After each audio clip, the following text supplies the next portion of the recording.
کلیت الحرم کیا ہے؟ کلیت الحرم کلیت الحرم ہے کالج آف مسجد نبوی. کلیہ عربی میں کالج کو ہی کہتے ہیں, ٹھیک ہے. کالج آف حرم, پھر اس کے دو شاخیں, مسجد الحرام کی مکہ میں اور مسجد نبوی کی مدینہ میں. تو وہ ابتدائی طور پر تو مکہ میں ہی تھا صرف, لیکن پھر کچھ عرصے بعد جو ہے مدینہ میں بھی اس کا آغاز ہو گیا. اچھا, آپ نے لاک ڈاؤن کی بڑی کہانیاں بتائی تھیں. لاک ڈاؤن جو ہے نا, لاک ڈاؤن کیسا گزارا آپ نے سنی ہے ان کی کہانی؟ نہیں, لاک ڈاؤن بڑا انہوں نے جو ہے نا کووڈ میں ہوا تھے, نیکسٹ لیول گزارا. تو یہ کلیت الحرم جو ہے یہ مختلف ہے جامعہ اسلامیہ سے؟ جامعہ اسلامیہ سے مختلف ہے. اس کی کلاسز مسجد نبوی کے اندر ہوتی ہیں. یہ جو کارنر بنتا ہے نا گیٹ نمبر 5 اور 10 کے درمیان کا, ہاں, یہ پورا کارنر جو ہے یہ تقریباً اس کا ایڈمیشن پروسیس ہوتا ہے کہ آپ کو ایڈمیشن پروسیس ہے اس کا. اس کے لیے جو لازمی چیز ہے وہ تو آپ کے پاس اپنا اقامہ ہونا چاہیے. اچھا, سعودی عرب کیا جو ٹیمپریری ریزیڈینشیل کارڈ ہے وہ آپ کے پاس ہو, اور جو آپ کا اسپانسر ہے وہ آپ کو ٹرانسفر لیٹر بھی دے. اچھا اچھا, ٹو مسجد نبوی, کلیہ مسجد نبوی, وہ ٹرانسفر لیٹر آپ کے پاس ہو. اس کے بعد آپ ایک ٹیسٹ میں پیر ہوتے ہیں, وہ کلیئر ہو, اور پھر انٹرویو میں وہ بس زیادہ ان کا فوکس قرآن ہوتا ہے, قرآن سنتے ہیں بہت زیادہ, اور پھر داخل دے دیتے ہیں. کیوں قرآن کیوں ہوتا ہے؟ باقی تو اس میں ٹیسٹ میں انہوں نے کافی کچھ پوچھ لیا ہوتا ہے. عربی سے وہ پتہ لگ جاتا ہے کہ طالب علم جانتا ہے عربی, اس لیے وہ بس قرآن سنتے ہیں. اور ان کی شرط ہے, یعنی اگر آپ نے کلیت الحدیث میں پڑھنا ہے تو 5 پارے آپ کو یاد ہونے چاہیے لازمی. اگر آپ نے کلیت الشریعہ کلیت القرآن میں داخلہ لینا ہے تو آپ کو 15 پارے یاد ہونے چاہیے. اگر آپ کا ٹیسٹ کلیئر ہو جائے اور قرآن میں آپ کو کچھ غلطیاں ان کو محسوس ہوں تو وہ داخلہ نہیں دیتے. اچھا, اور اگر آپ کو کنورٹ کرنا ہے اپنا کلیہ کنورٹ کرنا ہے ڈپارٹمنٹ حدیث ٹو شریعہ, اور آپ نے پہلے پیپر دے رکھا ہے اور انٹرویو دے رکھا ہے 5 پاروں کا, تو کہتے ہیں کہ پہلے 15 پارے یاد کر کے آئیں, اس کا اختبار دیں, پھر آپ کو داخلہ دے دیں گے. ٹیسٹ دوبارہ نہیں ہوگا, لیکن وہ قرآن کا اختبار لازمی لیتے ہیں. قرآن یاد ہو بس, قرآن یاد ہو. اچھا, لیکن یہ کلیہ قرآن میں کلیت القرآن بھی کلیت الشریعہ بھی. اصل میں جو کلیہ مسجد نبوی اور کلیت الحرم ہے, اس کا جو سب سے مضبوط ترین کلیہ ہے, ڈپارٹمنٹ ہے, وہ کلیت الشریعہ ہی ہے. ہاں, اور یہ ایفلیٹڈ ہے ٹو یونیورسٹی جو ہے مکہ میں, ام القریٰ سے ایفلیٹڈ ہے.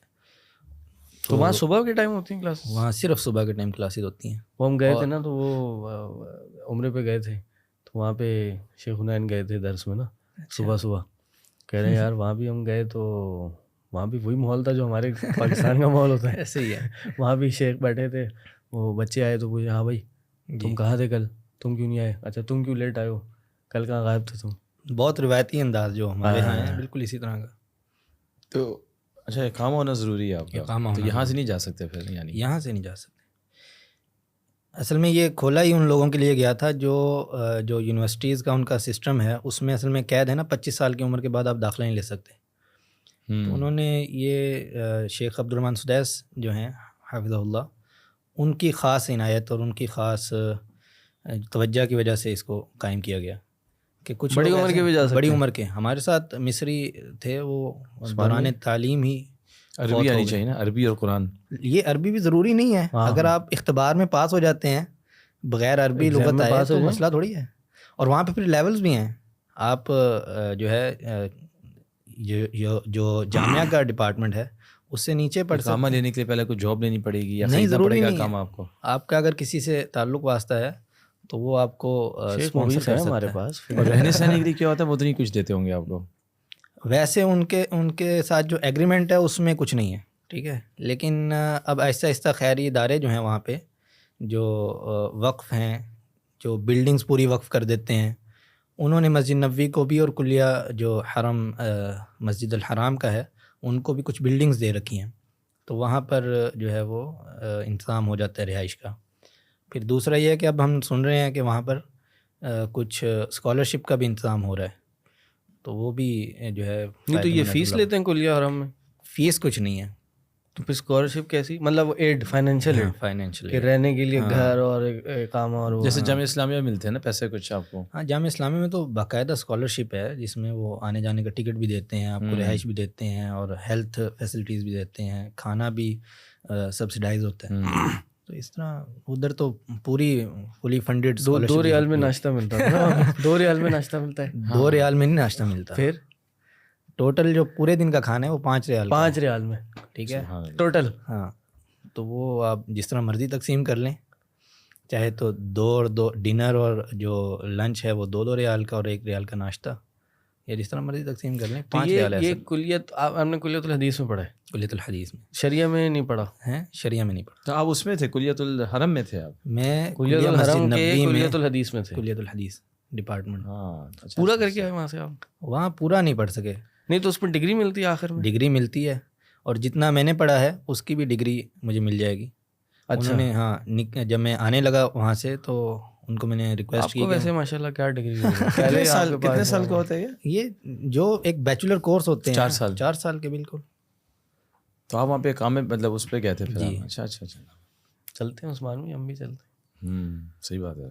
میں قرآن آنا چاہیے نا آپ کو, 5-15 پارے. قرآن کی کیا شرط ہے؟ شرط ہے بس ان کی شرط ہے, وہ کہنے ایسا آنا چاہیے کہ ہے. غلطی نہ کریں بالکل بھی آپ. مطلب وہ 3-4 جگہ سے وہ پوچھتے ہیں, وہ آپ وہ آنا چاہیے پورا, اور آپ بتائیں گے ان کو مجھے یہ پارے یاد ہیں, پھر وہ ان میں سے 15 پارے ہونے چاہیے. 15 پارے ہونے چاہیے. کر لیں قرآن یاد, کیا مسئلہ ہے, 2 سال لگا کر لیں. نہیں 15 پارے تو کلیت الشریعہ کے لیے نا, بقیہ جو 3 کلیہ ہیں, کلیت الحدیث اور کلیت الدعوہ اور کلیت التوحید, کلیت اللغہ, ان 3 کے لیے تو 5 پارے یاد کریں, داخلہ لے لیں. کلیت الشریعہ اور کلیت القرآن کے لیے 15 پارے. قرآن یاد کرنا لازمی ہے, ضروری ہے. ضروری. کیوں, مطلب کیا ایسی کیا چیز ہے جو وہ کہتے ہیں بھائی قرآن کی ریکوائرمنٹ ہے؟ جو ہماری شریعت کا بنیادی جز ہے وہ قرآن ہے. اگر آپ احکامات سیکھنا چاہتے ہیں, شرعی تعلیم لینا چاہتے ہیں, تو آپ کو قرآن یاد ہونا چاہیے.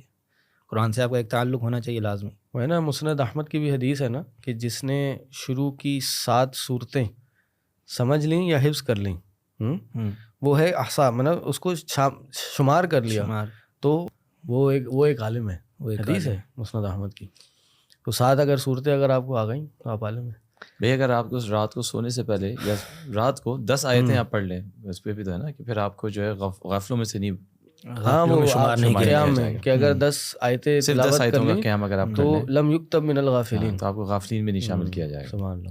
یہ جو 7 صورتوں والی آپ نے بات کی ہے نا, ایک حدیث ہے نبی صلی اللہ علیہ وسلم کی, فرمایا جو شروع کی 7 صورتیں ہیں, اگر تورات کو ایک جانب رکھ دیا جائے, پوری کی پوری تورات کو, اور میرے قرآن سے ان 7 صورتوں کو, 7 الطوال کہا جاتا ہے ان کو, 7 لمبی صورتیں, ان کو اگر رکھ دیا جائے تو یہ اس تورات کے تمام احکامات کو شامل ہیں. شروع کی جو 7 صورتیں, شروع کی 7 صورتیں صرف. وہ اس طرح تقسیم ہے نا ایک حدیث میں کہ جی جو پوری تورات کے بدلے اتنی صورتیں ہیں اور انجیل کے بدلے اتنی صورتیں دی گئیں, بالکل ایسی پوری تفصیل ہے اس کی. بہرحال آج اپنے ٹاپک کی طرف آتے ہیں. یہی ٹاپک ہے آج ہمارا, قرآن. بات سے بات پھر نکل گئی آج کہ وہاں پہ بھی جامعہ اسلامیہ میں بھی کہ جو قرآن کا حافظ ہے اس کو بھی جو ہے نا زیادہ پریفرنس دی جاتی ہے. مجھے بچپن میں یاد ہے, بچپن میں یاد ہے جب ہمیں ذرا شوق ہوا مدینہ یونیورسٹی میں اپلائی کرنے کا, تو ادھر بھی تب یہی سنا کہ بھائی جو حافظ قرآن ہے وہ حفظ کرے اور یہ مدرسے کی ڈگری لے کے وہاں جا کے انٹرویو دے دے, بس اس کا ہو جاتا ہے. وہاں جا کے انٹرویو دے, ہاں وہاں جا کے انٹرویو دے, یہاں جائیں بکر وغیرہ سے اس کی ڈگری ہو, یا جو بھی مدرسہ ایفیلیٹڈ ہے وہ ہو, اور حافظ قرآن ہو, بس اس کا بس وہ انٹرویو دے دے تو ہو جاتا ہے. اتفاق یہ ہوا کہ ہم وہاں پہ جس زمانے میں اپلائی کیا اس زمانے میں داخلے بند ہو گئے, داخلے بند تھے. میرے ساتھ بھی. یہ کس زمانے کا سال تھا؟ یہ ہے 15-16 14 سے 3 سال بند تھے.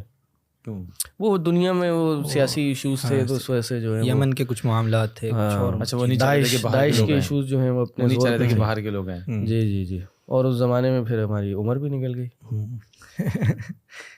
عمر میں نے 3-4 دفعہ کوشش کی تو داخلہ نہیں ہوا. خیر میں جب اقامہ لے کر گیا وہاں, تو وہاں پر جو مدیر تھے ان سے میری ملاقات ہوئی, داخلے کے جو مدیر ہوتے ہیں. تو انہوں نے کہا کہ آپ اپنا یہ جو اپلیکینٹ نمبر ہے وہ دیں. میں نے ان کو دیا, انہوں نے کھولا, اس پر ریڈ ہو جاتا ہے اگر آپ کے جو آپ کے پاس کوئی شرط مفقود ہو تو ریڈ ہو جاتے ہیں. میری عمر اس ٹائم بڑھ چکی تھی, تو وہ مدیر کہتا ہے مغیث انت شیبہ, آپ تو بوڑھے ہو گئے ہیں. تو میں نے اس کو کہا کہ یار آپ داخلہ دیں, اب پھر ہماری پھرتیاں دیکھیں. آپ ویسے داڑھی پہ نہ جائیں, عمر ان کی مجھ سے زیادہ ہے, مجھ سے بڑے ہیں یہ ماشاء اللہ ماشاء اللہ. تو اور علم میں تو ماشاء اللہ ویسے ہی اللہ آپ کو عزت. پتہ نہیں کہاں سے پڑھ کے آئے ہیں, تو ہیں کلاس فیلو. مجھے یہ کلاس فیلو ہونے کی سعادت ہے. بہرحال بلکہ یوں کہنا چاہیے کہ ہمیں سعادت ہے. تو آپ وہیں مدینہ میں رہ رہے تھے؟ جی مدینہ میں, بالکل. یہاں سے ارادہ میں مکہ کر گیا تھا, لیکن مکہ میں کچھ مکہ میں ہوا نہیں. میں ٹیسٹ ان کا بہت دیر سے تھا, 6-7 مہینے تھے, اور اتنی دیر صبر نہیں ہو پا رہا تھا. تو مدینہ میں ٹیسٹ بھی ڈیزگنیٹڈ ٹائم پر ہوتا ہے. جی مکہ میں جو ہے وہ سال میں ایک ٹیسٹ ہوتا ہے محرم میں, اور مدینہ میں سال میں 2 ٹیسٹ ہوتے ہیں. 6 ماہ بعد ایک ٹیسٹ ہو جاتا ہے. تو اس لیے یہ ریسنٹ پروجیکٹ ہے شیخ سدیس کا, جیسے آپ نے کہا. ہاں بالکل ریسنٹ تو نہیں کہنا چاہیے. جو مکہ میں نے آپ کو بتایا کہ اس میں کچھ لیولز ہیں. جو ابتدائی لیول ہے نا, وہ تو اس کو تو ہو گیا تقریباً 30-40 سال, لیکن جو یونیورسٹی لیول ہے وہ آپ سمجھ لیجئے کہ کوئی 10-12 سال ہوئے ہیں اس کے آغاز کو. چلیں جی, اچھی بات ہے. تو قرآن جو ہے نا وہ امپورٹنٹ ہے. قرآن بیسک, آپ دیکھیں نا بیسک ریکوائرمنٹ قرآن کی 5 سپارے یاد ہوں. یعنی علم یہ چیز یہ بھی شوق میرے خیال سے شو کرتا ہے کہ بندے کا شوق کتنا ہے دینی تعلیم کی طرف. بالکل. جو شخص دین کی طرف مطلب اس کا شوق ہے اور وہ قرآن نہ یاد کرے, بالکل, وہ کیسے یہ کلیم کر سکتا ہے کہ جس کا قرآن سے تعلق اسٹرانگ نہیں ہے وہ دین کے علم میں کیسے آگے بڑھ سکتا ہے, وہ کلیم کیسے کر سکتا ہے. اور بیسک ریکوائرمنٹ دین کا علم حاصل کرنے کے لیے وہ کم از کم 5 پارے ہیں کہ یار 5 پارے تو حفظ ہوں, بھلے آخر سے ہوں یا شروع سے, کہیں سے بھی ہوں. تو یہ ایک میسج ہے طلباء علم کے لیے, ہم جیسے بھی, کہ بھائی قرآن کا ایک پورشن ایٹ لیسٹ 5 پارے حفظ ہونے ہی چاہیے. اور آج ظاہر ہمارا ٹاپک قرآن کے حقوق ہیں, رائٹس آف قرآن ہے, تو اس میں سے ایک حق قرآن کا کیا ہے کہ وہ حفظ کرنا ہو اسے. تو بہرحال بات قرآن کے حقوق کی ہے, تو ہم دیکھتے ہیں دنیا میں ہم ایک دوسرے کے حقوق کا لوگوں کو نا فکر ہوتی ہے, میاں بیوی کے حقوق, بچوں کے حقوق, خواتین کے حقوق, اور انسانوں کے حقوق, اور جانوروں کے حقوق. لیکن ایک مزے کی بات یہ ہے کہ ہم پہ اس کے علاوہ اور اس سے پہلے کچھ حق ہیں. پہلے اللہ کا حق ہے ہم پہ, اور اس کے بعد اللہ کے حق کے بعد اللہ کی کتاب کے حق ہیں. تو ہم یہ دیکھیں بھائی کہ آج کا ٹاپک جو ہم نے سلیکٹ کیا ہے وہ اسی وجہ سے کیا کہ اللہ کے حقوق, تو چلو ہم اللہ کا حق کیا ہے کہ اس کی عبادت کریں اور اس کے ساتھ کسی کو شریک نہ کریں, تو یہ تو چلو اللہ کی توفیق سے توحید پہ عمل کر رہے ہیں اور کرتے بھی رہیں, آگے پہنچاتے بھی رہیں. لیکن اب اس کے بعد کتاب اللہ کے, اللہ کی کتاب کے بھی کچھ حقوق ہیں. وہ کیا ہیں, کیا ہم وہ ادا کر رہے ہیں یا نہیں کر رہے ہیں؟ یعنی اس حق میں تو ہم کہیں پیچھے نہیں ہیں. تو پہلا حق کیا ہے؟ پہلا حق, سب سے پہلا حق ایمان لانے کے بعد. بعض علماء یہ بھی بیان کرتے ہیں کہ جو پہلا حق ہے وہ کیا ہے؟ ایمان ہے. یعنی اس پہ ایمان لائے. آمنتو باللہ و ملائکتہ و کتبہ, کہ کتب پہ ایمان لانا. تو ظاہر ہے قرآن ہے, کتابوں پہ سے ایمان لانا. تو ایمان لانے کے بعد سب سے پہلا حق کیا ہو سکتا ہے؟ مگر ایمان لانا بھی نا شیخ, ایمان لانا جو ہے آپ کسی بھی مسلمان سے آج پوچھیں گے وہ کہے گا جی بالکل قرآن پہ تو میرا ایمان ہے. لیکن ایمان لانے کا مطلب بھی یہ ہے کہ واقعی میں اس پہ یقین رکھنا, اس کے اندر موجود پرومسز پہ, پروہیبیشنز پر جو اجازت ہے اس پہ یقین رکھنا, اس کو عمل میں لے کر آنا, اس پہ فیصلے لے کر آنا. نہیں, یہ یقین ہونا کہ جو اس میں لکھا ہے 100% صحیح ہے اور یہ ہوگا. اور آج کتنے میجورٹی مسلمان آپ کو ملیں گے جو ڈاؤٹ کرتے ہیں کہ جو قرآن میں لکھا ہوا ہے. جب اللہ سبحانہ و تعالیٰ فرماتا ہے کہ وکٹری جو ہے یا جیت کس کی ہوگی, لوگ کہتے ہیں یار اب کس نے دیکھی, کس کو پتا, آخرت کس نے دیکھی, مستقبل کس نے دیکھا, بھائی آج کس نے دیکھی, یا پھر ہم اس حالت میں بھی جیتیں گے. حالانکہ لوگ اپنی تاریخ نہیں پڑھتے کہ اللہ سبحانہ و تعالیٰ نے مسلمان امت کو کب کب اٹھایا ہے, بالکل ایک ڈفرینٹ سچویشن سے. تو قرآن پہ ایمان میرا خیال سے ہم تو کہہ جاتے ہیں جی ایمان کہتے ہیں, ہاں جی ایمان, لیٹس موو فارورڈ. وہ ایمان مانی یعنی پورا یقین ہونا اس پر. علامہ اقبال کا شعر, وہ زمانے میں معزز تھے مسلمان ہو کر اور تم خار ہوئے تاریک قرآن. ترک قرآن میں سب سے پہلی چیز یہ ہے کہ اس میں جو موجود احکامات ہیں اور جو باتیں ہیں اس پر آپ کا یقین ہی نہ ہو. تو یہ بہت ضروری. بلکہ ایک جگہ پر اللہ رب العزت کا ارشاد ہے کہ یا ایھا الذین آمنوا آمنوا باللہ ورسولہ والکتاب الذی نزل علی رسولہ. تو بڑا اسپیسیفائی کر کے کہا ترجمہ کیا ہے اس کا آیت کا؟ کہ بھی اے ایمان والو اللہ پر بھی ایمان لاؤ, اللہ کے رسول پر بھی ایمان لاؤ, اور اس کتاب پر بھی ایمان لاؤ جو اللہ کے رسول کو دی گئی ہے, نازل کی گئی ہے. ہاں مجھے بتائیں نا کہ آج واقعی میں قرآنی لاز حقوق دنیا میں آپ کو کہاں واقعی میں امپلیمنٹڈ نظر آتے ہیں کسی بھی ملک کے اندر, مسلمان ملک 100% تو کہیں بھی نہیں. آپ نام لے سکتے ہیں بٹ وداؤٹ ٹیکنگ نیمز, ہاں کہاں نظر آتے ہیں؟ تو یہ کون سا ایمان ہے کہ جہاں پہ اللہ کا قانون ہی امپلیمنٹڈ نہیں ہے؟ بالکل. تو سب سے پہلے تو اسی کو سیدھا کرنے کی ضرورت ہے کہ یار مجھے واقعی میں اللہ کی کتاب پہ یقین ہے کہ نہیں ہے, یا میں ایم ہی بس اس کو برکت سمجھ کے اٹھایا اور 10 آیتیں پڑھ لیں. دستور کے طور پر تو ہمارا ہماری کانسٹیٹیوشن میں لکھا ہے نا کہ یہ جو کتاب ہے, قرآن جو ہے وہ ایک سلوگن ہے, ایک نعرہ ہے, مگر اس پہ واقعی میں ایکٹ کرنا یہ ہر انسان کتاب کے پہلے پیج پہ ہی ہے, آخر میں سب چیزیں تبدیل ہیں. ہر انسان کو پوچھنے کی ضرورت ہے, اپنے دل میں دیکھنے کی ضرورت ہے کہ واقعی میں خاص طور پہ جس مہینے میں اس وقت ہم ہیں کہ میرا تعلق اور میرا یقین کتنا ہے اس کتاب کے اوپر, اور جب یہ کتاب وہ بات کہتی ہے جو مجھے اتنی پسند نہیں آ رہی تو میں کتنا ہچکچاتا ہوں یا کتنا آگے بڑھتا ہوں اس پہ امپلیمنٹ کرنے میں. یہ ٹیسٹ ہے اصل میں. یہی تھا نا اس زمانے میں بھی جب قرآن نازل ہو رہا تھا تو قرآن پہ عمل کرنے میں بعض اوقات لوگوں کو پریشانیاں ہو رہی تھیں. ظاہر آپ کو پتہ ہے وہ تحویل قبلہ کا معاملہ ہوا, قبلہ چینج ہوا, اس پہ سوالات اٹھے. پھر اس کے بعد جو ہے وہ احکامات ایسے سخت آنا شروع ہو گئے کہ وہ شراب کا معاملہ تھا, تو اس پہ کیا کہا کہ عسیٰ ان تکرہوا شیئا وہو خیر لکم, کہ تم بعض اوقات کسی چیز کو برا جانتے ہو وہ تمہارے لیے بہتر ہوتی ہے. تو یہ کس لیے تھا؟ ایمان مضبوط کرنے کے لیے کہ یار جو قرآن میں آ گیا تمہیں تو لگ رہا ہے کہ وہ تمہارے لیے اچھا نہیں ہے, برا ہے, لیکن حقیقت میں کیا ہے؟ حقیقت میں تمہارے لیے اس میں خیر ہے. تو تم بعض اوقات چیزوں کو بڑا پسند کرتے ہو لیکن حقیقت میں تمہارے لیے نقصان دہ ہوتا ہے. آج کتنے لوگوں کو جائیداد بانٹتے ہوئے, انہیریٹنس بانٹتے ہوئے مشکل ہوتی ہے جب قانون بتایا جاتا ہے. وہ کہتے ہیں یار یہ کیسا ہے, عورت کا اتنا, مرد کا اتنا, یہ کیسے, یہ کس نے کیا؟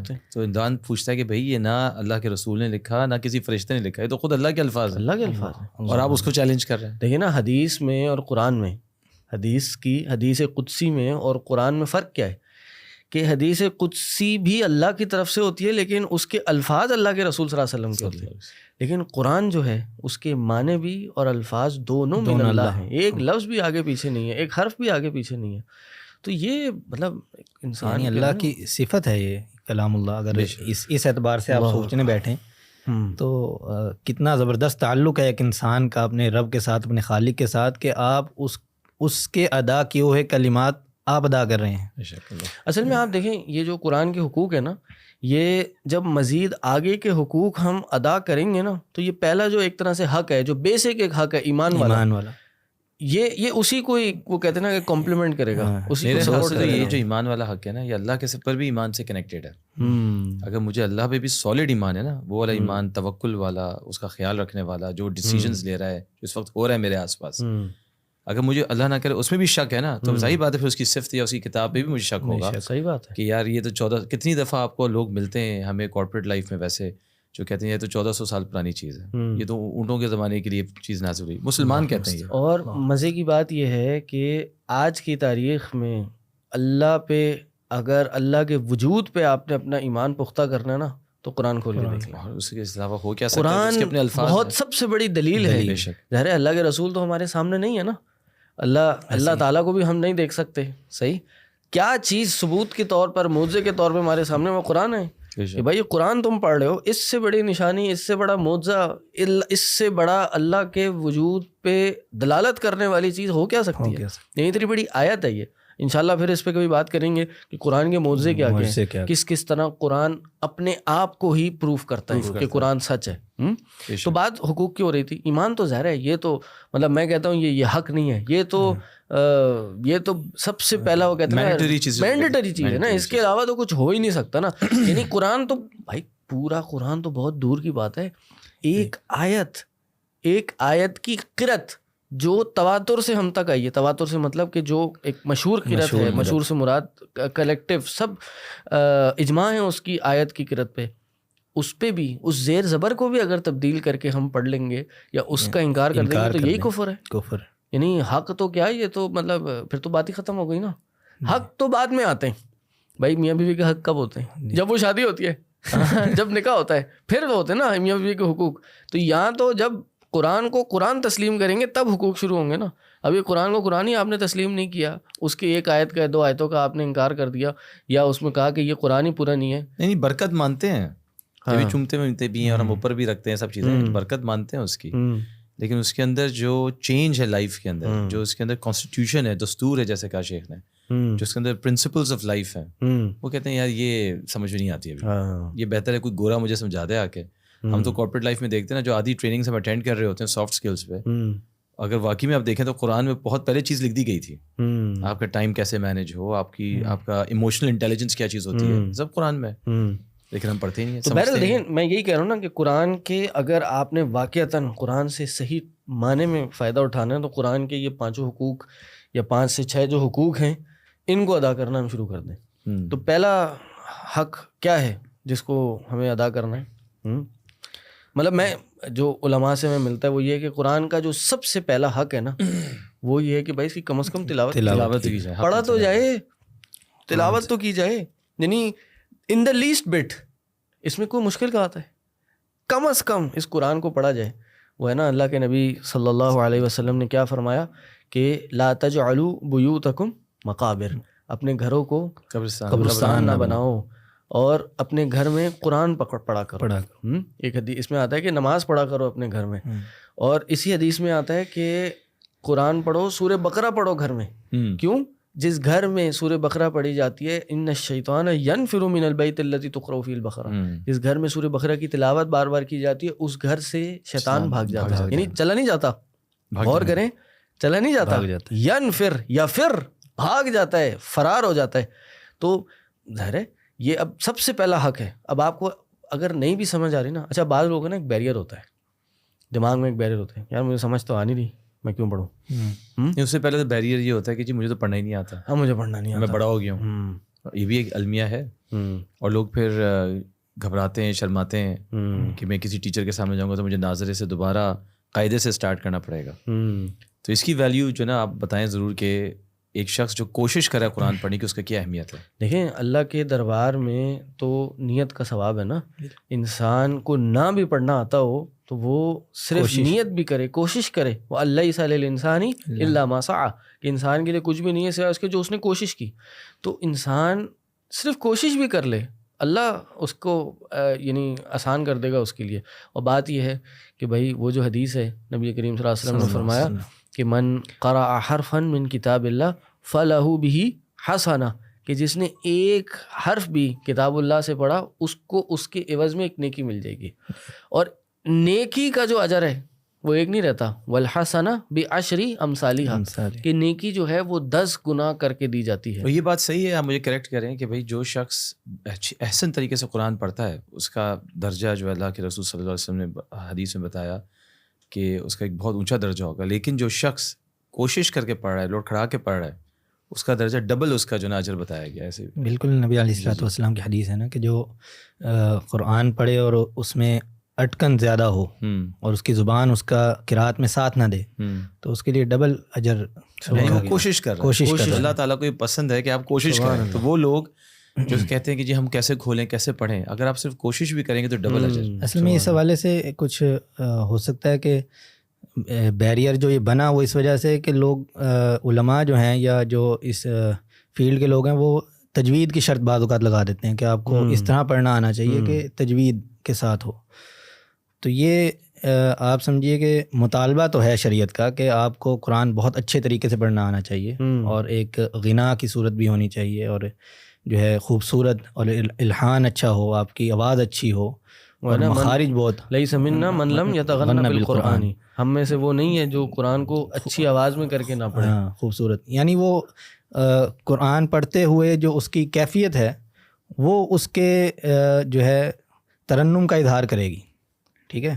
ایسا بعض لوگ ہوتے ہیں, آپ کی بات کاٹ رہا ہوں, بعض لوگ ہوتے ہیں وہ انفیریورٹی کمپلیکس کا شکار ہوتے ہیں جی, وہ پریشان ہوتے ہیں ہماری تو آواز ہی اچھی نہیں, تو قرآن کو تو اچھی آواز میں پڑھنے کو میں, تمہاری آواز اچھی نہیں ہے تو ہم قرآن ہی نہ پڑھیں. نہیں آواز اچھی نہیں ہے, تجوید اچھی نہیں ہے. یا میں ایک عالم کو سن رہا تھا, انہوں نے کہا کہ قرآن کو اچھی آواز میں پڑھنے کا حکم نہیں ہے, قرآن کو اچھی آواز میں پڑھنے کا حکم نہیں ہے, بلکہ اپنی آواز کو اچھا کر کے پڑھنے کا حکم ہے. کیونکہ اللہ نے جو آپ کو آواز دی اس کو تو آپ تبدیل نہیں کر سکتے. جو آپ کو گلا زبان دی ہے, جو چہرہ آپ کو دیا ہے, جو آواز آپ کو دی ہے, یہ تو آپ تبدیل نہیں کر سکتے, لیکن اس کو خوبصورت بنانا یہ آپ کے کنٹرول میں ہے. تو اس مہینے میں انسان کو یہ چاہیے کہ کوشش کرے کہ جو نہیں پڑھ رہا تھا وہ کم از کم سٹارٹ کرے, بیکاز رمضان تو ہے قرآن کا مہینہ. بالکل, قرآن کا شہر رمضان الذی انزل فیہ القرآن.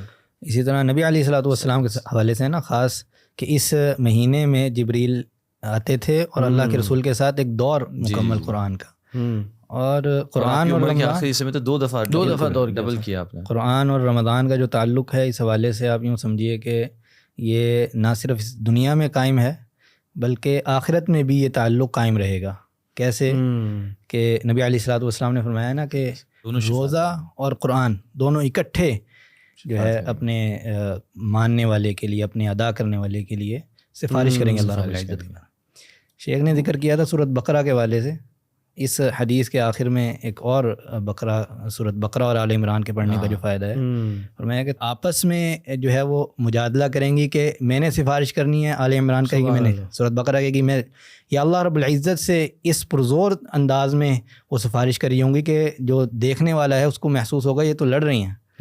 تو یہ انداز جو ہے یہ آدمی کو, کسی آدمی کو یہ چاہیے کہ سورہ بقرہ بس پڑھتا رہے یا قرآن پورا پڑھے جتنا پڑھ سکتا ہے, پھر سورہ بقرہ کو مطلب کہ جن لوگوں کو مسائل رہتے ہیں نا, جادو کے مسئلے ہوں یا گھر میں کافی پریشانیاں ہیں, ان کے لیے تو یہ کہا جا سکتا ہے کہ وہ اس کو بار بار پڑھیں, گھر میں بھی پڑھیں, اور اگر کوئی آفس ہے وہاں پر پڑھیں, اور اگر پڑھ نہیں سکتے ہیں تو کم سے کم اس کی تلاوت جو ہے وہ چلا دیجیے اپنے گھروں میں. آج کل بہت آسان ہے, مختلف گیجٹس ہیں, آپ چلا دیجیے اپنے گھر میں کسی بھی انداز میں, اور وہ آپ کے گھر میں چلتی رہے, آپ گھر کے کام کاج کر رہے ہیں اور وہ سن رہے ہیں ساتھ ساتھ.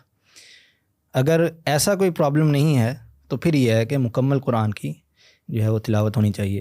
لیکن یہ ضروری نہیں ہے کہ کسی ایک سورت کو بہت زیادہ پڑھے جانا اس سے جو ہے وہ بقیہ قرآن کے حق تلفی ہو رہی ہے, کیونکہ بہت ساری ایسی صورتیں ہیں جن کا بار بار پڑھے جانا زیادہ مفید ہے. جیسے سورت اخلاص کے بارے میں قل هو اللہ احد اللہ الصمد, اس سورت کے بارے میں کیا ہے انہا تعدل ثلث القرآن, کہ یہ ایک سورت جو ہے وہ قرآن کے 1/3 کے برابر ہے. اسی طرح سورہ ملک آپ نے پڑھنی ہے ہر رات, سورت ملک پڑھنی ہے, اور آیت الکرسی کا. ویسے میں یہ کہتا ہوں کہ جو سورہ بقرہ ہے نا, یہ جیسے نہیں کہا مسائل رہتے ہیں ان کو تو لازمی پڑھنی چاہیے کہ جن کے ساتھ روحانی مسائل ہیں. ایک تو ہے نا وہ کہ یہ کیور ہے, علاج ہے, علاج کے طور پہ تو بہت زیادہ پڑھنی چاہیے, لیکن یہ بچاؤ بھی ہے, حفاظت بھی ہے. تو حفاظت کے لیے بھی اس کو ڈیلی میں سمجھتا ہوں پڑھنا چاہیے. دیکھیں نا, اب سورہ بقرہ ہے تقریباً کوئی 286 آیتوں والی سورت ہے یہ, اور کتنے رکوع ہیں تقریباً کوئی 40 رکوع ہیں ماشاء اللہ. تو ہر رکوع آپ ڈیلی پڑھ لیں, یعنی آپ کم از کم دن میں ایک رکوع تو پڑھ لیں. کتنی دیر لگتی ہے ایک رکوع پڑھنے میں؟ 2 minute, 3 minute, 4 minute, maximum 5 minute, بہت ترتیل کے ساتھ پڑھا 6-7 منٹ. ایک رکوع پڑھیں, 2 رکوع پڑھ لیں, لیکن ڈیلی پڑھیں. وہ ہے نا اللہ کے نبی صلی اللہ علیہ وسلم کی حدیث کہ سورہ بقرہ اس کا جو پڑھنا ہے فَإِنَّ أَخْذَهَا بَرْكَةٌ, اس کو پڑھنا برکت ہے, وَتَرْكَهَا حسرتن, اس کو چھوڑنا یہ حسرت ہے, وَلَا تَسْتَطِعُهَا الْبَطَلَ, جادوگر اس کا مقابلہ نہیں کر سکتا.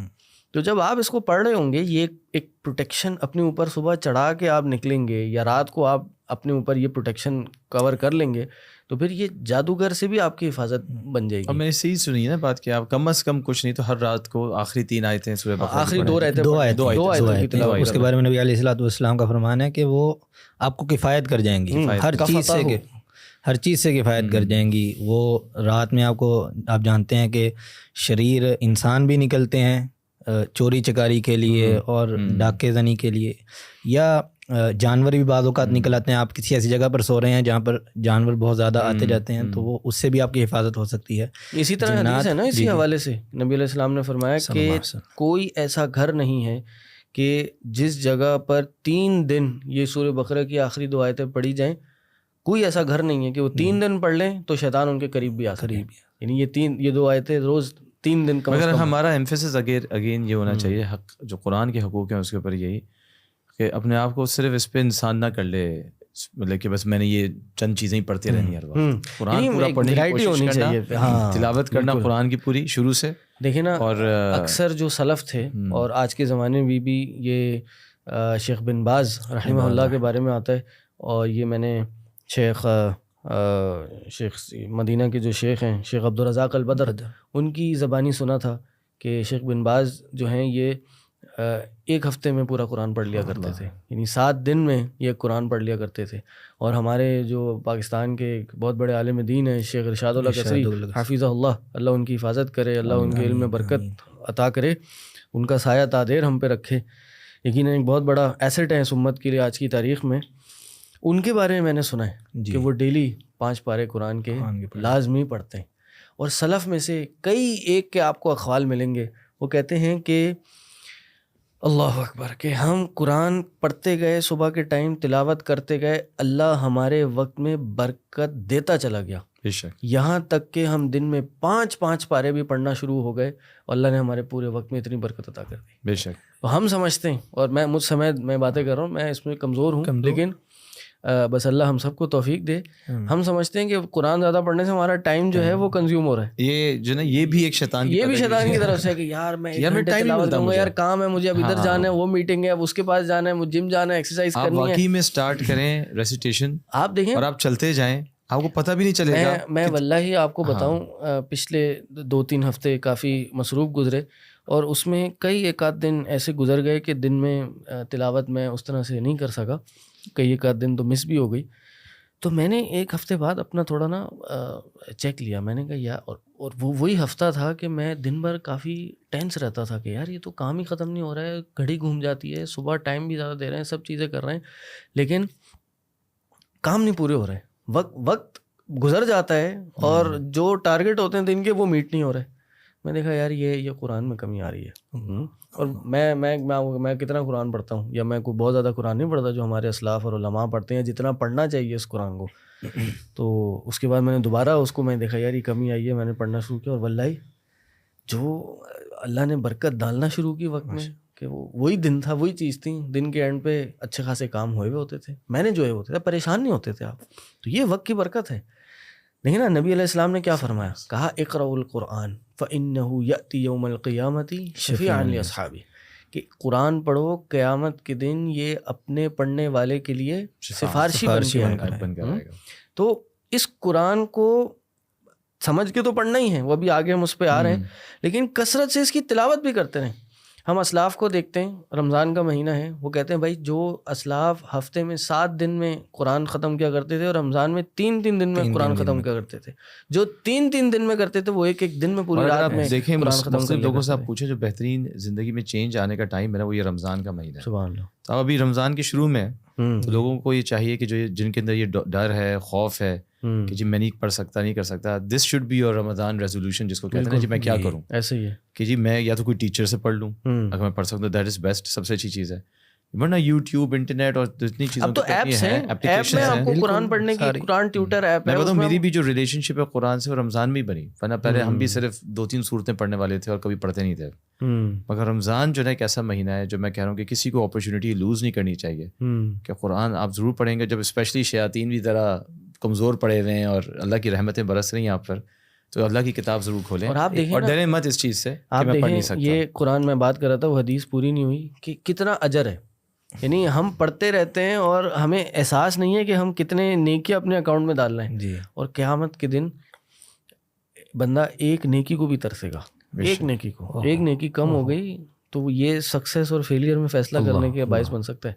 تو ہم نے کیا حدیث سنی, اور ہم سب جانتے بھی ہیں کہ ایک حرف پڑھنا 10 نیکیوں کے برابر ہوتا ہے. اور اللہ تعالیٰ نے, اللہ کے نبی نے کیا فرمایا, لا اقول الف لام میم حرف, میں یہ نہیں کہتا الف لام میم ایک حرف ہے, بلکہ الف حرف ولام حرف ومیم حرف, یہ تینوں الگ الگ حرف ہیں. آپ اگر ایک رکوع پڑھ لیں نا, کئی سینکڑوں نیکیاں آپ کے اکاؤنٹ میں چلی جاتی ہیں, کئی سینکڑوں نیکیاں ہمارے اکاؤنٹ میں چلی جاتی ہیں. بسم اللہ الرحمن الرحیم ایک جملہ ہی ہے, آپ دن میں کتنی بار دہرا سکتے ہیں, ٹھیک ہے, اور کتنے الفاظ ہیں اس کے, غالباً 19 الفاظ میرے خیال ہیں, اور وہ 19 نہیں ہے 190 ہیں. اور اگر آپ نے اخلاص کے ساتھ پڑھی ہے, رمضان میں پڑھی ہے, تو وہ 110 سے لے کے 700 تک بھی جا سکتا ہے. کتنی ہیں آپ جو ہے کیلکولیٹر اور کمپیوٹر فیل ہو سکتے ہیں آپ کے. تو میں شیخ عثیمین رحمہ اللہ کا پڑھا تھا قول, انہوں نے کہا کہ سب سے زیادہ انسان کو جو اسلام کے بارے میں, دین کے بارے میں یقین بڑھانے کا باعث بنتی ہے نا, قرآن کی تلاوت بنتی ہے. جتنا زیادہ قرآن کی تلاوت کرے گا اتنا یقین اس کا بڑھتا جائے گا, اتنا زیادہ اس کو فائدہ ملتا جائے گا. اور آج میں اس بات سے جو اسٹوڈنٹس آف نالج ہیں یا جو داعیان دین ہیں, دعات ہیں, ان کو مخاطب ہوتا ہوں کہ وہ لوگ سمجھتے ہیں کہ, اور بدقسمتی یہ ایک زمانے میں ہماری بھی یہ سوچ تھی کہ یار ہمیں کیا پڑھنے کی ضرورت ہے, ہم یہ کتابیں تو پڑھتے ہیں, ہم حدیث بھی پڑھ رہے ہیں, ہم عقیدے کی کتاب بھی پڑھ رہے ہیں, اصول فقہ اصول حدیث بھی پڑھ رہے ہیں, قرآن کی ہمیں کیا پڑھنے کی ضرورت, پڑھ لیتے ہیں کبھی کبھار, کوئی مسئلہ نہیں ہے. نہیں, سب سے زیادہ اگر اس چیز کی ضرورت ہے قرآن کے تلاوت کی اور قرآن کے اس وظیفے کی, ورد کی, یہ سب سے زیادہ ایک داعی کو ضرورت ہے. بے شک, کیونکہ یہ انسان کا جو ہے نا ایمان بڑھاتی ہے. اور آپ دیکھیں کہ ان الحسناتی یذہبن السیئات, جتنا قرآن پڑھتے رہیں گے نیکی بڑھتی رہے گی اور یہ گناہ مٹتے رہیں گے. تو پہلا حق جو ہے بہرحال نو ڈاؤٹ یہ تو ظاہر ہے حق تلاوت کے تلاوت ہے, تلاوت کرنا ہے, یہ پڑھنا چاہیے اسے سب سے زیادہ. جی. دوسرا حق کیا ہے؟ دوسرا حق جو ہے وہ حق الحفظ ہونا کیا چاہیے؟ حفظ پہلے ہے یا کچھ اور؟ تدبر, سمجھ کے پڑھنا, قرآن غور و فکر کرنا. غور و فکر, صحیح کہنا, غور و فکر. ترجمے کے ساتھ آپ پڑھیں گے تو غور و فکر کریں گے نا.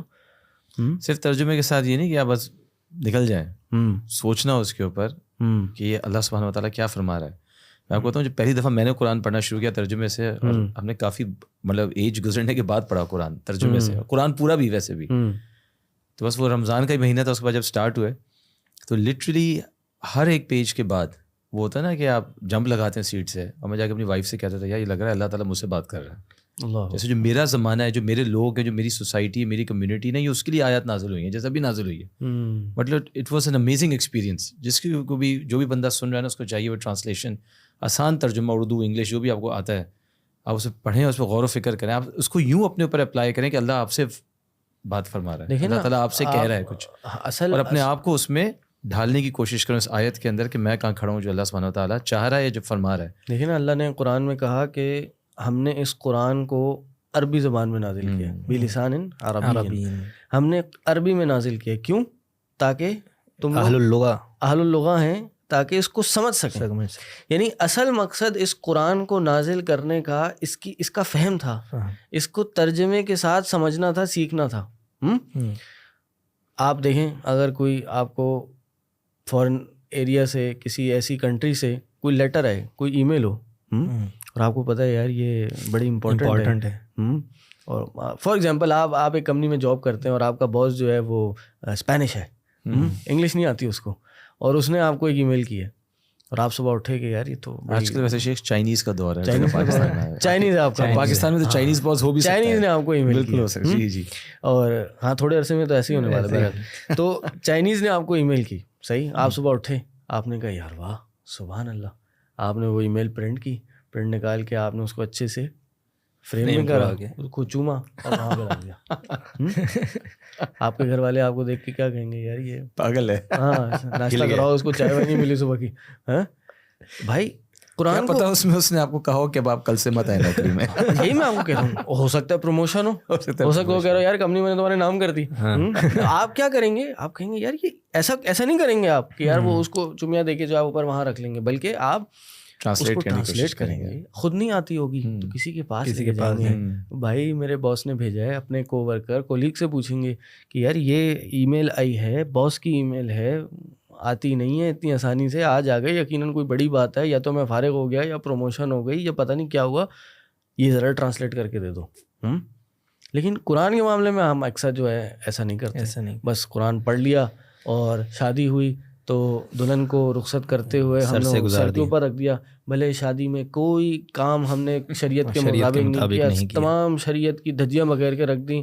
ہم نے نئی دکان لی, نیا گھر لیا, جی وہ ویلویٹ کے کپڑے میں خوبصورت سا، اور پھر اس کا باکس، اور وہ باکس بھی قرآن کے کور جیسا اس کے اندر رکھا، اور وہ جو دلہن جا رہی ہے وہ بھی قرآن کے مطابق نہیں، وہ بھی قرآن کے مطابق نہیں جا رہی، پورا جو محفل ہے وہ بے پردگی کا ایک بلکہ اب تو یہ اسلوب ہو گیا ہے کہ آغاز کرتے ہی قرآن سے ہیں، یعنی اب یہ ٹرینڈ چل پڑا ہے کہ درس سے جو ہے وہ آغاز ہوتا ہے اکثر نکاح کا. ہاں وہ یہ ٹرینڈ ہے. مولوی صاحب بیٹھے ہیں، مولوی صاحب بیٹھے ہیں، برابر میں دلہن بیٹھی ہوئے، ٹھیک ہے نا. یا اللہ میں تو پریشان، مطلب مجھے عجیب سی، مجھے تو حیرت ہوتی ہے ان مولویوں پر. وہ جا کے بیٹھے ہوئے، یہاں دلہن برابر میں بیٹھی ہوئی ہے، یہاں دولہا بیٹھا ہوا ہے، اور سب بیٹھے ہوئے، اور ایک ٹرینڈ بنا ہوا ہے کہ جی وہ خوبصورت سا پین ہوگا، اور دلہن دولہے سے بھی قبول ہوگا اور دلہن سے بھی قبول ہوگا، اور سب کیمرے لیے ہوئے اور سب خواتین بیٹھی اور مولوی صاحب وہاں جا کے بیٹھے ہوئے. بالکل ایسی مکس گیدرنگز اور مکس شادیوں میں تو جانا بھی الاؤ نہیں ہے. پتہ نہیں، بس اللہ معاف کرے اور بچائے ایسے مولویوں سے. اور ظاہر ہے وہ تو معاشرے کی ایک ڈیمانڈ ہے، تو پاس پہنچ بھی جاتے ہیں. ایسا اسی وجہ سے نا شیخ، صحیح سے ہم نے قرآن کو سمجھا نہیں نا اس کی ڈیمانڈ کو، کیونکہ یہ ایک ایسی کتاب ہے جس نے ایک ایسے شخص میں ریولوشن پیدا کر دیا تھا جو کہ خاموشی سے جا کے پہاڑ میں تنہائی میں بیٹھتے تھے، اور وہ ایک بہت سوسائٹی کے اندر جو ہے ایک آرفن تھے. مگر جب وہ آیات نازل ہوئی اللہ تعالیٰ کی ان کے اوپر، تو وہ ایک ایسے ریولوشنری لیڈر بن گئے کہ ان کو پھر کسی چیز کا خوف نہیں تھا. وہ کہتے تھے تمہارے معبود بھی جھوٹے ہیں. حالانکہ یہ وہ زمانہ ہے جس وقت قتل کرنا بڑا آسان تھا کسی آدمی کو. ایک بالکل ہی وہ میں کہیں پڑھا تھا نا کہ ایک بہت ہی سمپل ہمبل انسان کو ایک کتاب نے، آیات نے ریولوشنری بنا دیا، اور اس میں ایک وہ جذبہ آ گیا کہ یار چینج آنا چاہیے، اور وہ پھر کسی چیز سے وہ ڈرا نہیں. آپ دیکھیں نا، اگر آپ کے اندر قرآن یہ جذبہ نہیں پیدا کر رہا نا، یہ ریولوشنری تھاٹ نہیں پیدا کر رہا، آپ کے اندر ایک چینج کی تھاٹ نہیں پیدا کر رہا، تبدیلی کی تھاٹ نہیں پیدا کر رہا، تو میرے خیال سے آپ اس پہ غور و فکر نہیں کر رہے. اس کی ایک وجہ یہ ہو سکتی ہے کہ ہم قرآن کو اس طرز میں لے ہی نہیں رہے، اس طور پر لے ہی نہیں رہے جس طرح اللہ کے رسول نے لیا اور صحابہ کرام نے لیا. عمر رضی اللہ تعالیٰ عنہ کے حوالے سے ہے کہ وہ ان سے پوچھا گیا کہ آپ کو قرآن کا کتنا حصہ آتا ہے، تو انہوں نے کہا کہ مجھے سورۃ البقرہ اور کچھ آیات اور آتی ہیں. تو سوال کرنے والا حیران ہو گیا کہ بھئی آپ تو اللہ کے رسول کی مجلسوں میں بیٹھتے رہتے ہیں، آپ کو تو زیادہ یاد ہونا چاہیے، آپ تو حافظ ہوتے ہیں، آپ تو حافظ ہونے چاہیے تھے. تو اس نے اپنی اس حیرانگی کا اظہار کیا. تو عمر رضی اللہ تعالیٰ عنہ نے کہا کہ ہمارے دور میں قرآن کو ایسے نہیں لیا جاتا تھا جیسے تم لیتے ہو. ہم تو ایک آیت لیتے تھے، پھر اس پر عمل سیکھتے تھے اللہ کے رسول سے، اور تدبر اور غور و فکر کرتے تھے. جب تک وہ ہماری زندگی میں اچھی طرح نافذ نہیں ہو جاتی تھی، ہم اگلی آیت نہیں لیتے تھے. تو یہ ایک انداز ہے قرآن پر غور و فکر. اسی طرح جو ہے زندگی تبدیل ہو سکتی ہے کہ اگر ایک آیت کو غور و فکر سے پڑھا جائے. بلکہ کہنا یہ چاہیے کہ آپ ایک آیت کو 10 بار پڑھیں گے تو اس میں کوئی مذائقہ نہیں ہے یہ بات کہنے میں کہ آپ 10 بار نئے نکات جو ہیں وہ سیکھیں گے اور سمجھیں گے. ہمیں رسول اللہ صلی اللہ علیہ وسلم سے معلوم ہے کہ آپ صلی اللہ علیہ وسلم رات کی جب نماز میں کھڑے تو آپ ایک آیت کو ریپیٹ کیے جا رہے ہیں. تو اس پہ ظاہر، اور پھر اس پہ آپ صلی اللہ علیہ وسلم رو بھی رہے ہیں، آپ کے آنسو بھی نکل رہے ہیں اور سب چیزیں. اگر آپ بھی وہ کریں گے تو آپ کے بھی آنسو نکلیں گے، پکی بات ہے. لوگ کہتے ہیں جی میں تو پڑھ لیا، مجھے کوئی فرق ہی نہیں پڑا. وہ اس وجہ سے کہ آپ عذاب کی بھی آیتیں پڑھ گئے، رحمت کی بھی آیتیں پڑھ گئے، اور آپ کو پتہ نہیں آپ پڑھ کے کیا کہیں. دیکھیں نا آپ، نبی مطلب یہ قرآن یقیناً ایک واحد ایسی کتاب ہے کہ جس کو ترجمے، معنی، مفہوم کے بغیر بھی پڑھا جائے تو اس کا ثواب ملتا ہے. لیکن اصل اس کا مقصد جو ہے وہ یہی ہے کہ اس کو ترجمے کے ساتھ ہی ہم نے پڑھنا ہے. ٹھیک ہے نا، کہ اس کی کیا صفت ہے؟ نور ہے. اس کو کیا کہا؟ نور ہے. ہدن للناس ہے، ہدن للمتقین ہے. تو ہدایت کیسے ہے؟ جب اس کو ترجمے کے ساتھ پڑھیں گے نا. قرآن نے اس کو بڑے عجیب انداز میں بیان کیا. فرمایا کہ افلا یتدبرون القرآن ام علی قلوب اقفالها، کیا قرآن میں تدبر نہیں کرتے، یا تمہارے دلوں پہ تالے پڑ گئے ہیں؟ کیا دل نہیں کھل رہے اس قرآن کو سمجھنے کے لیے؟ آپ دیکھیں یہ قرآن کا جو فہم ہے نا، یہ قرآن کا جو صرف علم ہے، یہ انسان کو بہت بلندی عطا کرتا ہے. حضرت عمر کے زمانے میں انہوں نے ایک دفعہ مکہ کا گورنر تھا، اس کو اپنے پاس بلایا. تو مکہ کے جو گورنر تھے وہ ان کے پاس آ گئے. پوچھا اچھا بھائی تم تو یہاں آ گئے، تم نے اپنے پیچھے کس کو ولی بنا کے آئے ہو، خلیفہ بنا کے، یعنی اپنے پیچھے کس کو ذمہ داری دے کے آئے ہو؟ انہوں نے کہا ابن ابی ابزہ کو بنا کے آیا ہوں، یا جو بھی ان کا نام تھا، میں صحیح سے یاد نہیں آ رہا. میں کہ اچھا وہ کون ہے؟ ہاں کہ وہ ہمارے غلاموں میں سے ہیں، آزاد کردہ غلاموں میں سے. کہتے ہیں مکہ کا گورنر تم ایک غلاموں میں سے کسی کو بنا کے آئے ہو؟ کہا ہاں. کہا وہ فرائض کا علم رکھتے ہیں اور انہو عالم بالقرآن، قرآن کا علم رکھتے ہیں. تو حضرت عمر نے کیا کہا کہ ہاں یہ بات سنتے ہی مجھے اللہ کے رسول صلی اللہ علیہ وسلم کی حدیث یاد آ گئی کہ ان اللہ یرفع بہذا الکتاب اقواما ویضع بہ آخرین، کہ بے شک اللہ جو ہے اس کتاب کے ذریعے بعض لوگوں کو بلندیاں عطا کرتا ہے اور بعض لوگوں کو پستیوں کی طرف لے جاتا ہے. اور بے شک یہ آج آپ کے سامنے ہے، جب ہم نے قرآن کو چھوڑ دیا تو لوگ کہتے ہیں جی مسلمان پستی میں کیوں ہے. میں اسی بات سے مجھے بات یاد ہے، پھر آپ نے بات کیجیے گا. میں ایک محفل میں بیٹھا ہوا تھا، اللہ اکبر، تو ایک عالم تھے، اور عالم کہتے ہیں کہ میں کراچی آیا تھا آج سے کوئی 20-25 سال پہلے. تو میں یہاں پہ یونیورسٹی میں پڑھنے آیا تھا، یونیورسٹی میں داخلہ لیا تھا اور دنیاوی ایجوکیشن کے لیے آیا تھا. تو اس دنیاوی ایجوکیشن کو کرنے میں مجھے کوئی ساتھی ملے، کوئی دوست ملے، انہوں نے یار میں مدرسے جاتا ہوں، آؤ تم بھی تھوڑی دیر کے لیے آ جاؤ. کہ وہاں گیا، وہاں مجھے اتنا سکون ملا، اتنا مزہ آیا، میں نے مدرسے میں داخلہ لے لیا. کہہ رہے 25 سال پہلے جب میں کراچی آیا تھا مجھے کوئی بھی نہیں جانتا تھا، نہ کراچی میں نہ ادھر ادھر کہیں. لیکن میں مدرسے میں گیا، مدرسے میں نے حدیث کا علم حاصل کیا، میں نے قرآن کا علم حاصل کیا، میں نے قرآن سے ریلیٹڈ جو سائنسز ہیں اس کو سیکھا. اور آج کراچی سے لے کے خیبر تک کئی لوگ اللہ کی توفیق سے مجھے جانتے ہیں، مجھے درس دروس کے لیے بلاتے ہیں. کہا یہ کچھ اور نہیں ہے، یہ قرآن کی برکت ہے، یہ اس دین کی علم کی برکت ہے. ان اللہ یرفع بہذا الکتاب اقواما، اللہ تعالیٰ اس کتاب کے ذریعے کئی قوموں کو بلندی عطا کرتا ہے، ویضع بہ آخرین، اور دوسروں کو پستی کی طرف لے جاتا ہے. اس لیے تو کہتے ہیں نا ان القرآن حجۃ لک او علیک، یا تو آپ کے لیے دلیل بن جائے گا یہ قرآن، یا پھر آپ کے خلاف دلیل بن جائے گا.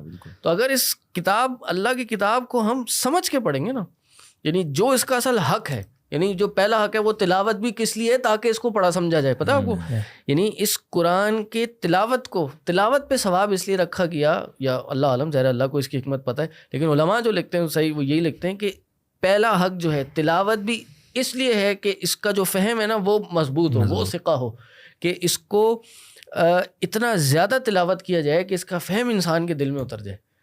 تو بس اللہ بہرحال اللہ ہمیں سمجھ دے، اللہ ہمیں اس قرآن کو سمجھنے کی ٹرانسلیشنز، تفسیر، رمضان میں اتنے سارے تفسیر کے پروگرام ہو رہے ہیں، اتنے قرآن کے حلقات ہو رہے ہیں، اتنے سارے قرآن کے آن لائن آن سائٹ اتنے ساری کلاسز ہو رہی ہیں. میرا خیال سے لوگوں کو ایک اور چیز، جیسے میں نے کہا نا کہ پڑھنے کا شروع کرنا چاہیے، پھر اس کو جوائن کریں، مشائخ کو، علماء کو سنیں کہ بھئی کیا قرآن ہم سے فرما رہا ہے. پڑھنے پڑھانے کے حوالے سے قرآن کے ہی ضمن میں ابو درداء رضی اللہ تعالیٰ عنہ کی ایک بات یاد آ رہی ہے. وہ فرمایا کرتے تھے اگر مجھے پتہ لگ جائے کہ بہت دور ایک پہاڑ پر ایک عالم رہتا ہے اور اس کے پاس ایک آیت کا علم ہے جو مجھے پتہ نہیں ہے، سبحان اللہ، تو میں اس آیت کا علم لینے کے لیے اس کے پاس سفر کروں گا خاص طور پر.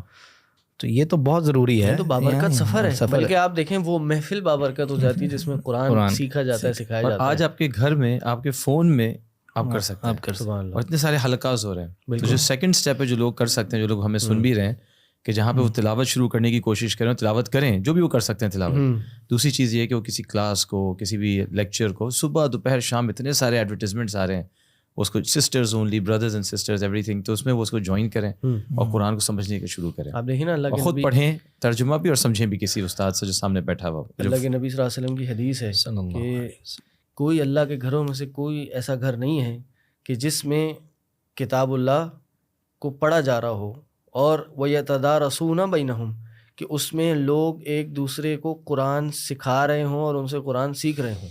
تو کیا ہوتا ہے، چار انعامات اس کے ملتے ہیں، 4 فائدے ان کو ہوتے ہیں. نمبر 1، غشیتہم الرحمہ، ان پہ اللہ کی رحمت جو ہے وہ نازل ہوتی ہے، ڈھانپ لیتی ہے ان کو. وَنَزَلَتْ عَلَيْهِمُ السَّکِینَہ، ان پہ سکون نازل ہوتا ہے. حفت علیہم الملائکہ، اللہ کے جو فرشتے ہیں ان پہ پر بچھا کے بیٹھتے ہیں، کھیڑ لیتے ہیں. 3 ہو گئے. اور چوتھا، اللہ تعالیٰ ان لوگوں کا ذکر وہاں کرتا ہے جو اس کے پاس ہوتے ہیں، یعنی آسمانوں میں ان لوگوں کا ذکر کیا جاتا ہے.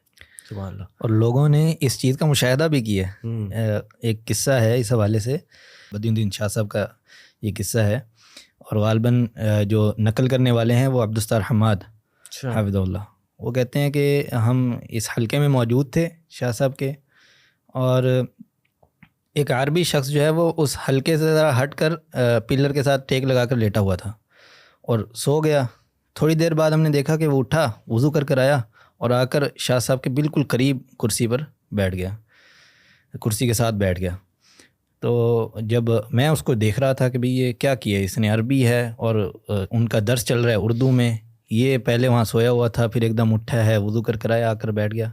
تو جب درس ختم ہوا میں اس کے پیچھے چل پڑا، اور پھر میں نے اس سے ایک جگہ پر روک کر پوچھا کہ بھئی تم سوئے ہوئے تھے، اس طرح تم نے کیا، کوئی خاص وجہ ہے؟ وہ کہتے کہ جب میں وہاں لیٹا تھا تو میری آنکھ لگ گئی اور میں نے دیکھا کہ یہ جو مجلس ہے اس کو اللہ کی جانب سے کسی نور نے گھیر رکھا ہے. اور جیسے ہی میری آنکھ کھلی تو حالانکہ مجھے وہ باتیں سمجھ نہیں آ رہی تھیں، بس میں اس نور کو سمیٹنے کے لیے اس مجلس میں شامل ہو گیا. تو یہ لوگ مشاہدہ کر جاتے ہیں. بعض اوقات اللہ رب العزت ایسی چیزیں دکھا بھی دیتا ہے کہ جو مجالس العلم ہیں اور حلق الذکر ہیں وہ واقعتاً جو ہیں وہ نور کے منارہ بن جاتے ہیں. فرشتے اس محفل میں شرکت کرتے ہیں. ہمارے یہاں تو ایک یہ بھی مسئلہ ہے نا کہ لوگوں کو کہا جاتا ہے یار یہ جو ہے اس کو پڑھنا، اس کو خود سمجھنا تمہارے لیے بڑا مشکل ہے، سمجھانے والے دوسرے ہیں وہ سمجھائیں گے آپ کو، آپ سمجھنے کی کوشش نہ کریں. ہر شخص کے بس کی بات، یہ بڑی عام بات ہے جو لوگوں میں سوسائٹی میں کہا جاتا ہے. تو بس آپ پڑھ لیں، مگر غور و فکر کرنا یہ آپ کا کام نہیں ہے، ورنہ آپ تو پتہ نہیں کہاں نکل جائیں گے. ہاں گمراہ ہو جائیں گے. قرآن کو سمجھنے کے لیے آپ کو 18-19 علوم چاہیے، پھر جا کے آپ کو قرآن، آپ کو تو عربی نہیں آتی، آپ کو تو گرامر نہیں آتی، آپ کو تو یہ نہیں آتا، تو آپ کہاں سے نکل پڑے ٹرانسلیشن پڑھنے کے لیے؟ بھائی یہ بات جو ہے یہ قرآن کی تفسیر کرنے کے لیے ہے، تفسیر پڑھنے کے لیے نہیں ہے. تفسیریں ہوئی ہوئی ہیں، علماء نے 18-19 کیا 36 علوم پڑھ کے تفسیریں کی ہوئی ہیں. 18-19 کون سے علوم ہوتے ہیں؟ لیکن ہمارا کیا کام ہے، ہم ان تفاسیر کو پڑھیں، ہم علماء نے جو محنت کی ہوئی ہے اس کو سیکھیں. بھائی یہ آیت ہے اور سیدھی سی بات ہے، قرآن کے بھی حصے ہیں نا. قرآن کا ایک حصہ ہے کہ جس میں واقعات ہیں، اور قرآن کا ایک حصہ ہے کہ جس کا تعلق عقائد کے ساتھ ہے، ایمانیات کے ساتھ ہے، اور قرآن کا ایک حصہ جو ہے وہ احکام کے ساتھ ہے. اور اب ایک طرح سے یہ تقسیم ہے، اور ایک طرح سے یہ تقسیم ہے کہ قرآن کا ایک حصہ ہے جو بالکل واضح ہے، جس کا صرف آپ ترجمہ پڑھ لیں آپ کو بات سمجھ آ جائے گی. اور بعض حصے ایسے ہیں قرآن کے کہ جن میں آپ کو تفسیر یا کسی عالم کی ضرورت پڑتی ہے.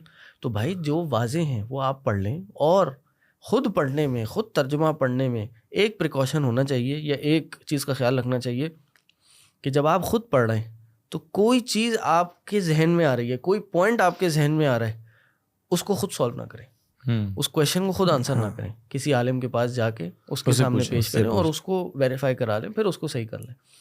تو اس لیے کہ قرآن پڑھا جا سکتا ہے، پڑھیں، بار بار پڑھیں، ترجمے کے ساتھ پڑھیں.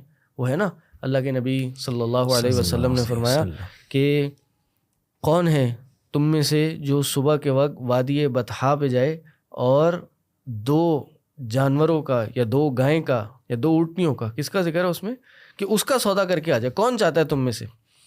نہ کہ ہم میں سے ہر کوئی چاہتا ہے، 2 اونٹنیوں کا یا 2 گائیں کا ہم میں سے ہر کوئی سودا کرنا چاہتا ہے. کہا کہ قرآن کی 2 آیتوں کو سمجھنا ان 2 اونٹوں سے یا 2 بھینسوں گایوں سے کے سودا کرنے سے کئی گنا. 2 آیتوں کو سمجھنا، 2 آیتوں کو سمجھنا.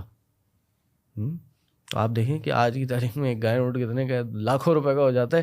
تو اگر کوئی ایک شخص ایک محفل میں ایک رکوع ہی سمجھ لے کسی عالم کے ساتھ بیٹھ کے، پورے دورے ہوتے ہیں قرآن کے، بھائی وہ تو کروڑ پتی بن گیا اس تعلق سے. تو بہرحال ابو ہریرہ رضی اللہ تعالیٰ عنہ بھی اس حوالے سے ان کا بھی قصہ معروف ہے نا. وہ واقعہ آتا ہے ابو ہریرہ کا، ابو ہریرہ رضی اللہ بڑا ایک وہ مزیدار واقعہ ہے کہ وہ بازار میں گئے اور بازار میں وہ لوگوں نے دکانیں لگائی ہوئی تھیں، اور وہ وہاں جا کے انہوں نے کہا چلو بھائی چلو وہاں مسجد نبی میں جو ہے نبی علیہ السلام کا ورثہ بڑھ رہا ہے. لوگوں نے جلدی جو ہے نا دکانیں بند کی ہوں، بھائی نبی علیہ السلام کا ورثہ بڑھ رہا ہے. سب بند کر کے مسجد میں پہنچ گیا. مسجد میں گیا تو کیا دیکھتے ہیں، وہاں لوگ بیٹھ کے قرآن پڑھ رہے ہیں. تو نے پوچھا تم تو ابو ہریرہ کہہ رہے تھے کہ وہاں ورثہ بڑھ رہا ہے نبی علیہ السلام کا. تو کہتے ہیں کیا کہ یہ جو علم ہے یہ ورثہ نہیں ہے. ان الانبیاء لم یورثوا درہما ولا دینارا، کہ انبیاء جو ہیں وہ درہم دینار ورثے میں نہیں چھوڑ کے جاتے، ولکن ورثوا العلم، وہ تو علم وراثت میں چھوڑ کے جاتے ہیں. ومن اخذہ اخذ بحظ وافر، جس نے بھی یہ علم لے لیا اس نے اس میں سے حصہ لے لیا، اس نے بہت بڑا حصہ لے لیا. تو قرآن کو جو سمجھنا ہے یہی تو اصل ورثہ ہے. ان العلماء ورثۃ الانبیاء، کہ علماء جو ہیں انبیاء کے وارث ہیں. تو وہ کس چیز کے وارث ہیں؟ یعنی اصل جو وراثت ہے ان کی وہ علم ہوتی ہے. یہ قرآن ہے, قرآن کا فہم اصل علم ہے, یہ ان کی وراثت ہے, یہ ان کا ورثہ ہے. اور ظاہر ہے جب آپ قرآن سیکھتے ہیں, قرآن سمجھتے ہیں, تو اس کی بہت برکات ہیں, بہت برکتیں ہیں. اور ایک اس میں سے ایک بڑی برکت یہ ہے کہ جب بھی قرآن کی محفل لگتی ہے, قرآن کو سیکھنے سکھانے والے ہوتے ہیں, تو اس میں کبھی کبھار اگر کوئی اس محفل میں سیکھنے والا نہیں ہوتا, اپنے کسی کام سے آیا ہوتا ہے, تو اس کو بھی اس میں شامل کر لیا جاتا ہے. اور اس میں بڑا مزیدار ابھی ایک قصہ آیا, شیخ صالح عثیمین کے بارے میں مشہور ہوا تھا کہ ان کی محفل میں ایک شخص بیٹھا تھا, تو شیخ عثیمین بڑا انٹریکٹیو ہوا کرتے تھے. تو شیخ عثیمین نے ایک دفعہ کسی بندے کو کھڑا کیا, بھائی کھڑے ہو, بتاؤ یہ ہم نے بات کی تھی, اس کا جواب دو. تو اس نے کہا مجھے نہیں پتا. نہیں کہ ابھی ہم نے اس پہ بات کی ہے, تم کہہ رہے ہو پتہ نہیں. نہیں کہ مجھے نہیں سمجھ آ رہا آپ لوگ کیا بات کر رہے ہیں. تو نے کہا بھائی تو پھر تم کیوں بیٹھے ہو؟ تو پھر اس نے اللہ کے نبی صلی اللہ علیہ وسلم کی وہ حدیث بیان کی کہ لا یشقی بہم جلیسہم, کہ جو علم کی محفل میں بیٹھا ہوتا ہے اس کو وہ اس میں حصہ بھلے اپنا نہیں ڈال رہا ہوتا, یا وہ اس کو سمجھ نہیں بھی آ رہا ہوتا, تو اس کی برکتیں اس کو مل رہی ہوتی ہیں, اس کا ثواب اس کو مل رہا ہوتا ہے.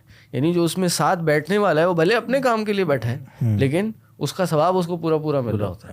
تو یہ قرآن کو سمجھنے کی برکتیں ہیں, قرآن کو سیکھنے کی برکتیں ہیں. تو بھائی اصل جو حق ہے نا اس کا, وہ اس کو سمجھنا ہے. قرآن کا فہم جو ہے نا, اصل یہ ہے. اللہ کے نبی صلی اللہ علیہ وسلم کو یہ نہیں کہا کہ ما کنت تدری بل کتاب ولا الایمان, کہ اللہ نے یہ آپ کے دل پہ اتارا ہے, اور اس سے پہلے آپ نہیں جانتے تھے کہ کتاب کیا ہے اور ایمان کیا ہے. یہ اللہ تعالیٰ نے آپ کو یہ علم دیا ہے. تو اصل کیا تھا, وہ علم ہی تھا نا. وہ جبریل امین آئے تھے نبی علیہ السلام کو, جو غار حرا میں بیٹھے تھے, نبی علیہ السلام کو کیا کہتے ہیں ہلایا تھا. کیا کہا تھا کہ اقرا اقرا بسم ربک الذی خلق, کہ پڑھ اپنے رب کے نام سے پڑھ جس نے تجھے پیدا کیا.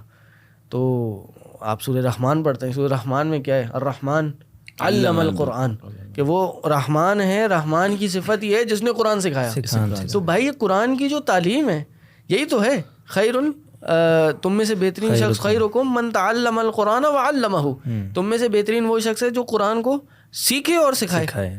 بھائی ٹھیک ہے, اس میں تلاوت بھی ہے, اس میں سننا بھی ہے, اچھی آواز میں بھی سننا ہے, لیکن اصل جو اس کا ایسنس ہے نا, جو اصل مقصد ہے, اس کو سمجھنا ہے. آپ دیکھیں نماز ہے, نماز میں جو یہ جو شراب ہے, جو الکوہل ہے, یہ پہلے آپ ہمیں پتہ ہے اسٹیجز میں حرام ہوئی تھی. پہلی اسٹیج کیا تھی کہ بھائی یہ لے لو, لیکن اس کو لے کے نماز کے قریب نہیں جانا. کب تک؟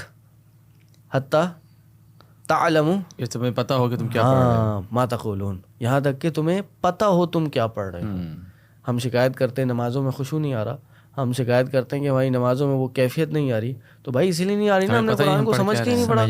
تو اگر کوئی شخص جو ہے وہ سٹارٹ کرنا چاہتا ہے, اس نے کبھی نہیں پڑھے سمجھا, کیسے سٹارٹ کرے, وہ کہاں سے؟ کورسز جوائن کرے, علماء کی محفل میں شرکت کرے. آج یوٹیوب بھرا پڑا ہوا ہے, ہاں اس میں احتیاط کرے کہ ان اسکالرس کو سنے جو صحیح کتاب و سنت کو فالو کرنے والے ہوں, صحیح کتاب و سنت کو آگے بیان کرنے والے ہوں.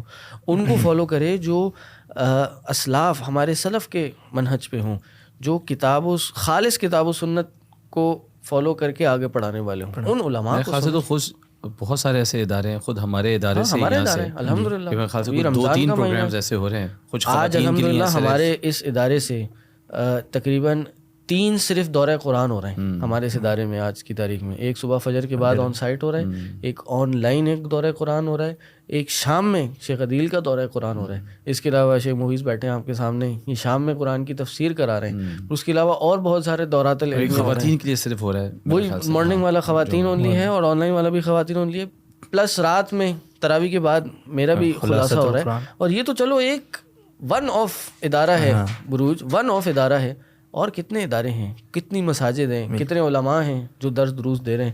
تو بھائی اس میں ہمیں شرکت کرنی چاہیے, ایسا نہ ہو کرنا چاہیے اس کو, ایسا نہ ہو کل کو قیامت کے دن وہ ہے نا قرآن جو ہے ہمارے خلاف کھڑا ہو اور وہ کیا کہے کہ اے اللہ, وہ انبیاء شکایت کریں کہ اے اللہ میری قوم نے اس قرآن کو چھوڑ دیا. سورہ فرقان میں آیت آتی ہے نا کہ میری قوم نے جو ہے نا اس قرآن سے ہجرت کر لی, اس قرآن سے دور ہو گئے.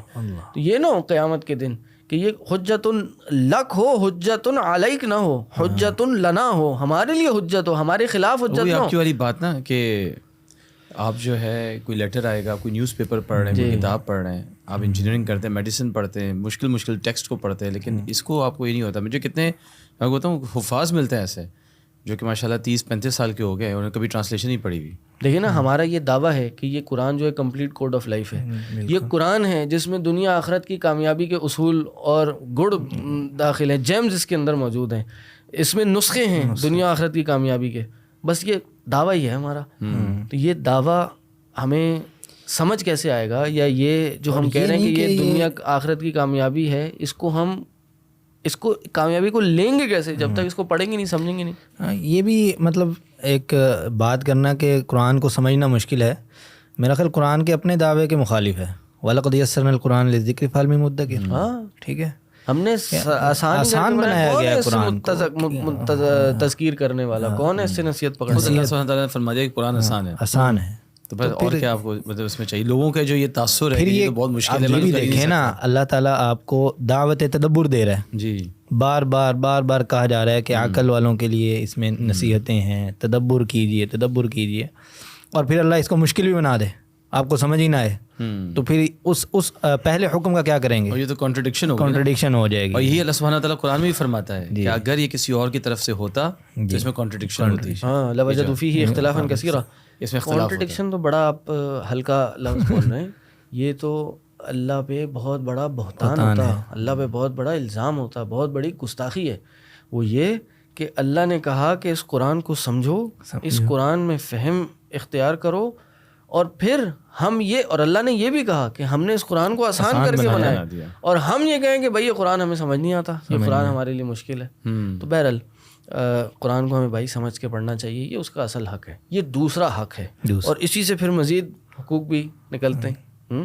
اور وہ کیا ہے, تیسرا حق کیا ہے قرآن کو, اس پہ بھائی عمل کرنا اور حفظ کرنا. اس پہ حفظ کرنا, ظاہر ہے حفظ تو عمل کرنے میں ہی آئے گا, میں سمجھتا ہوں. یہ کہہ لیجیے, نہیں میں یہ سمجھتا ہوں کہ حفظ کرنا جو ہے نا اس کے بعد ہے.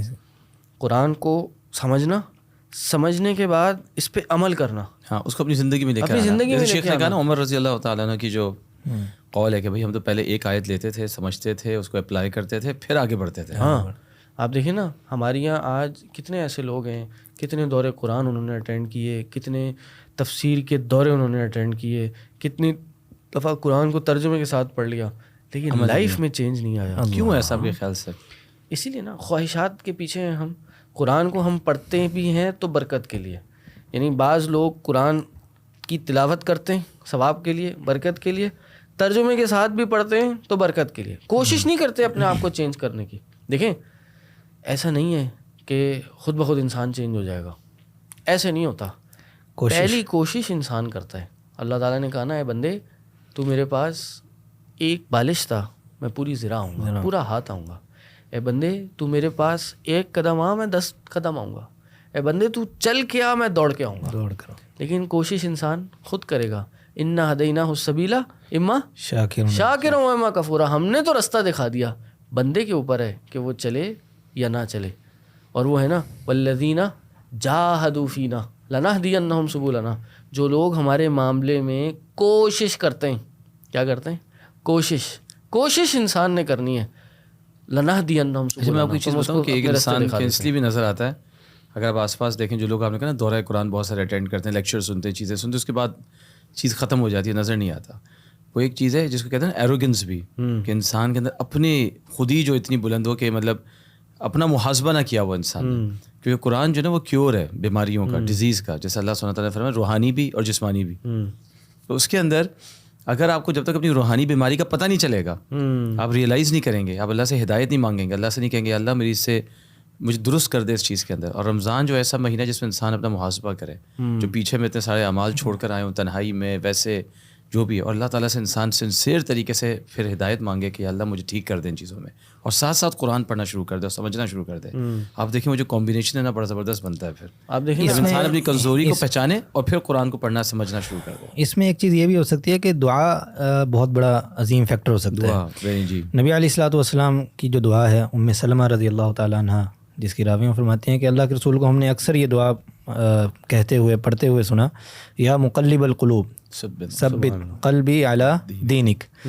اب اللہ کے رسول تو دین کو پھیلانے والے تھے, ان کو اس دعا کی حقیقتاً کوئی ضرورت نہیں تھی، اور سکھانا بھی امت ہی کو مطلوب بھی یہی تھا کہ امت سیکھے کہ اگر کوئی شخص دین کی طرف آ گیا ہے، قرآن پڑھ رہا ہے، قرآن سیکھ رہا ہے، تو پھر وہ اس دعا کے ساتھ اللہ رب العزت کے سامنے پیش رہے۔ تو ام سلمہ رضی اللہ تعالیٰ عنہ نے یہ سوال کیا، اے اللہ کے رسول آپ یہ دعا کیوں پڑھتے ہیں؟ آپ کو تو ضرورت نہیں ہے، تو آپ کیا یہ دعا ہمارے لیے پڑھتے ہیں؟ تو نبی علیہ الصلوۃ والسلام نے فرمایا نعم، ہاں، کیونکہ انسان کا دل، پھر فرماتے ہیں کیونکہ انسان کا دل جو ہے اللہ رب العزت کی 2 انگلیوں کے درمیان ہے، یقلبھا کیف یشاء۔ آپ دین پڑھ رہے ہیں لیکن اس پر عمل نہیں کر پا رہے کیونکہ آپ نے اللہ رب العزت سے دعا ہی نہیں کی، وہ انٹینشن ہی نہیں دکھائی کہ میرے اندر چینج جو ہے وہ آ جائے۔ تو آپ اللہ رب العزت سے دعا کریں، ساتھ ساتھ اگر تعلیم حاصل کر بھی رہے ہیں دین کی تو ساتھ ساتھ دعا کے ذریعے جو ہے وہ، اور انٹینشن کہ آپ تبدیل ہونا چاہتے ہیں تو دعا اور قرآن اس کی کیور ہے، اور کوشش بھی ہے نا، دیکھیں نا، اور اس بات کا علم کہ اللہ نے ایسے لوگوں کی مثال کہ جن کے پاس علم تو ہے عمل نہیں ہے، ان کو کیا کہا کہ وہ مغضوب علیہم ہے، ان پہ اللہ کا غضب ہے۔ اور پھر ایک جگہ پہ فرمایا کہ ان کی مثال ایک گدھے جیسی ہے۔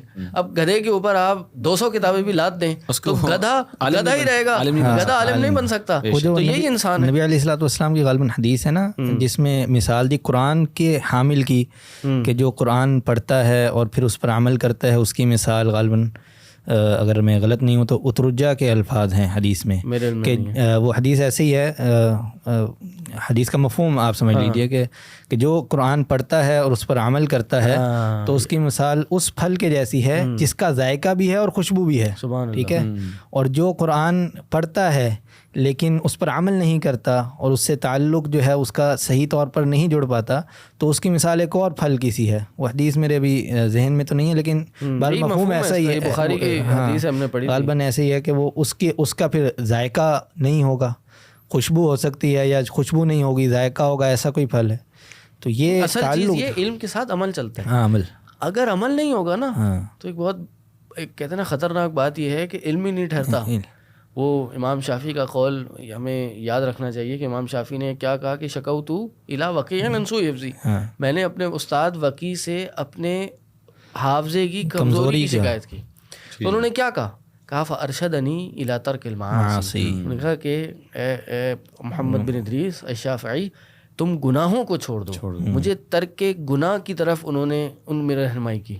کیوں؟ فَإِنَّ عِلْمَ اللَّهِ نُورٌ، کہ اللہ کا جو علم ہے یہ نور ہے، یہ قرآن جو ہے یہ نور ہے، یہدی بہ من یشاء، قرآن کی آیتیں ہیں، یہ ہم نے کوئی نہیں بنائی ہوئی باتیں، نور و کتاب مبین، اللہ رب العزت نے کہا کہ ان علم اللہ نور، یہ اللہ کا علم نور ہے، فإن نور اللہ لا یعطى لعاص، یہ جو اللہ کا نور ہے یہ گناہ گار کو عطا نہیں کیا جاتا۔ تو بات یہ ہے کہ علم کے ساتھ عمل چلتا ہے۔ امام سفیان ثوری کے بارے میں آتا ہے کہ علم جو ہے نا وہ عمل کا دروازہ کھٹکھٹاتا ہے۔ یہ اللہ عالم، میں نے کہیں کوٹ پڑھا تھا، اس کی اوتھینٹسٹی مجھے نہیں پتا لیکن بات صحیح ہے، مانن صحیح ہے کہ علم جو ہے نا عمل کا دروازہ کھٹکھٹاتا ہے۔ اگر اس کو جواب ملتا ہے تو وہ ٹھہرتا ہے، جواب نہیں ملتا وہ چلا جاتا ہے۔ کتنے ہی ایسے جمعے کے خطبے ہیں، کتنی ایسے علماء کے دروس ہیں جو ہم نے سنے ہیں اور آج ہمیں اس کا ایک لفظ بھی نہیں یاد ہی نہیں ہے۔ اس کی وجہ یہی ہے کہ وہ علم ہمارے عمل میں کنورٹ نہیں ہوا، اور علم جب تک عمل میں کنورٹ نہیں ہوتا وہ علم بے فائدہ ہے۔ علم فائدہ مندی تب ہے جب وہ عمل میں کنورٹ ہو۔ اور یہ عمل کا تعلق بھی جو نا دوبارہ وہ جو قرآن پر ایمان سے ہے کہ جی میں اس کو اگر واقعی میں ایمان کے ساتھ اٹھاؤں گا کہ جی اس کے اندر میرے لیے سولوشنز ہیں، راستے ہیں اور پرابلمس کی سولوشنز ہیں، تو میں اس پہ پھر عمل کرنے کے لیے محنت کروں گا اور آپ محبت میں پڑ جائیں گے اس کتاب کے ساتھ، بلکہ یو کی ناٹ بی وداؤٹ اٹ، جس کو کہتے ہیں نا۔ بلکہ جو ترتیب ہے جہاں بھی ایمانیات کی تعریف ہوئی یا ایمان والوں کا ذکر ہوا، کہیں بھی ایمان کو خالی ذکر ہی نہیں کیا گیا، عمل کے ساتھ اس کو جوڑا۔ آمنوا وعملوا الصالحات، جو ایمان لائے وہ ایمان اللہ پر ہو تو اللہ کے لیے عبادت ہے، رسول پر ہو تو رسول کی اطاعت کے ساتھ اس کا تعلق بنے گا، قرآن پر ہے تو قرآن پر عمل کے ساتھ۔ تو یہ سارا جو ہے عمل کے، ایمان جو ہے وہ عمل ہی کا ایک جز ہے۔ آپ دیکھیں خود اللہ کے نبی صلی اللہ علیہ وسلم کے بارے میں ان کی زوجہ محترمہ نے کیا تبصرہ کیا، ان سے پوچھا گیا کہ ان کا اخلاق کیسا تھا، کہا نا خلقہ القرآن، وہ تو چلتے پھرتے ایک قرآن تھے، یعنی قرآن کی تعلیمات کو اگر کسی نے دیکھنا تو بھائی اللہ کے رسول صلی اللہ علیہ وسلم کو دیکھ لو۔ اینڈ سیم گوز فار صحابہ، صحابہ کو دیکھ کے لوگ مسلمان ہو جایا کرتے تھے۔ وہ جو ثمامہ بن اسال کو مسجد میں بند کر دیا گیا تھا 3 دن میں، وہ 3 دن اس کے لیے لائف چینجنگ تھے. کیا کیا اس نے؟ مسجد میں کچھ نہیں دیکھا, صرف دیکھا اس قرآن کی پریکٹیکل ایپلیکیشن اور امپلیمنٹیشن اس نے صحابہ کی زندگی میں دیکھی. اور کیا دیکھا 3 دن میں؟ وہ نبی علیہ السلام جو بدترین, وہ اس نے کہا کہ آپ کا چہرہ, آپ کا شہر, آپ کا دین مجھے سب سے زیادہ برا لگتا تھا, اور اب اس قرآن کی ایپلیکیشن کو دیکھ کر یہ قرآن, یہ جو آپ کا دین ہے, آپ کا چہرہ ہے, آپ کا شہر ہے, اب مجھے سب سے زیادہ محبوب ہے. تو یہ قرآن جو ہے, اللہ نے ایک اور حدیث میں آتا ہے, اللہ کے نبی صلی اللہ علیہ وسلم نے فرمایا کہ ان للہ اہلین, بے شک اللہ بالکل میں حقیقتاً یہی حدیث پیش کرنے والا تھا کہ آپ بیان کر دیں. نہیں آپ بیان کیجئے. بے شک اللہ کے کچھ اہل ہیں. وہ کون ہیں؟ ہم اہل القرآن و خاصتہ, کہ وہ اہل القرآن ہیں. اہل قرآن بندہ کب بنے گا؟ جب قرآن کو سیکھے گا اور اپنے جسم پہ اپلائی کرے گا.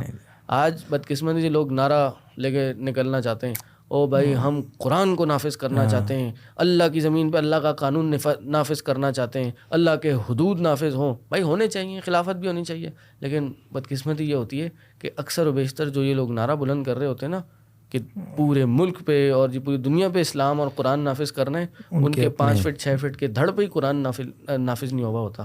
ان کی گھر کی 4 دیواری پہ 250 300 گز کے 500 گز کے گھر پہ ہی قرآن نافذ نہیں ہوا ہوتا. ان کے بچے, ان کے بھائی بہن وہ بے پردے ہو کے گھوم رہے ہوتے ہیں. اس چیز سے آپ کے بات آتے ہیں, سب سے پہلے تبدیلی انسان اپنے اندر سے لے اندر, سبحان اللہ, بالکل. اور پھر اس کے بعد اپنی فیملی اور اپنے گھر کے اندر وہ بھی ایک اچھے طریقے سے پڑھا کے سکھا کے, بجائے اس کے کہ امپوز کر دی جائے چیزوں کو. دیکھیں نا قرآن میں کامیابی کس کو کہا؟ قد افلح المؤمنون الذین هم فی صلاتهم خاشعون, کہ کامیاب ہو گئے مومنون, مومنین کامیاب ہو گئے. اور پہلی صفت ان کی کیا ہے کہ جنہوں نے اپنی نمازوں میں خشوع اختیار کیا. یعنی ہمارا کوئی لمبا چوڑا کوئی مقصد گول نہیں ہے, بڑے منشور و مطلوب اور بڑی تنظیمیں بنانے کے لیے نہیں آئے. پہلا اسٹیپ یہ ہے بھائی نمازوں میں خشوع آ جائے. نمازوں میں خشوع کیسے آئے گا؟ نماز کا معنی ہمیں پتہ ہوگا, نماز کا معنی پتہ ہوگا, نماز ہماری بہترین ہونا شروع ہوگی. ابھی کل ہم نے جو احسان پہ بات کی تھی اس کا مقصد ہی یہی تھا کہ ہم اپنی عبادات کو اس نیکسٹ لیول پہ لے جائیں.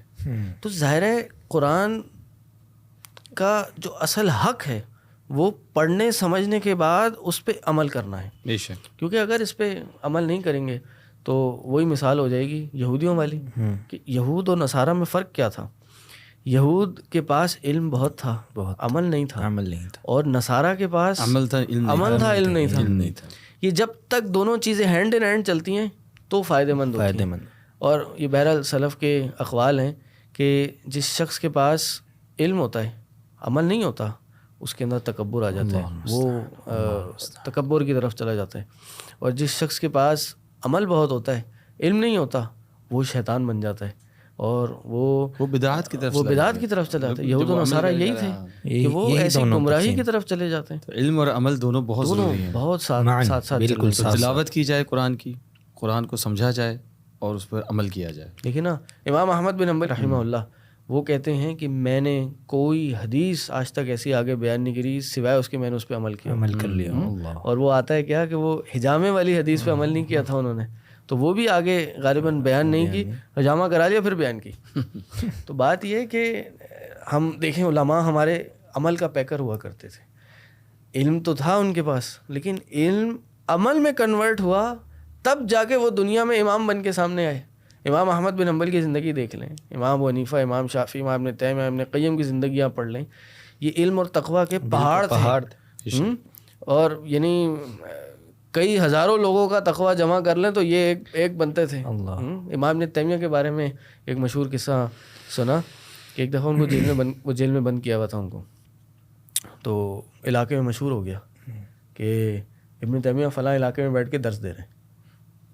تو بادشاہ پریشان ہو گیا کہ کیسے درس دے رہے ہیں.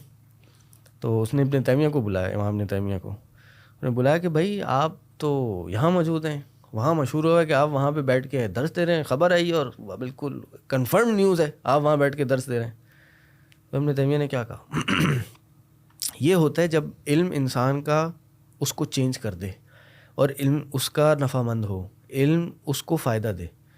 وہاں ابن تیمیہ نے کہا کہ وہ جن ہے جو میری صورت اختیار کر کے وہاں بیٹھا ہوا ہے.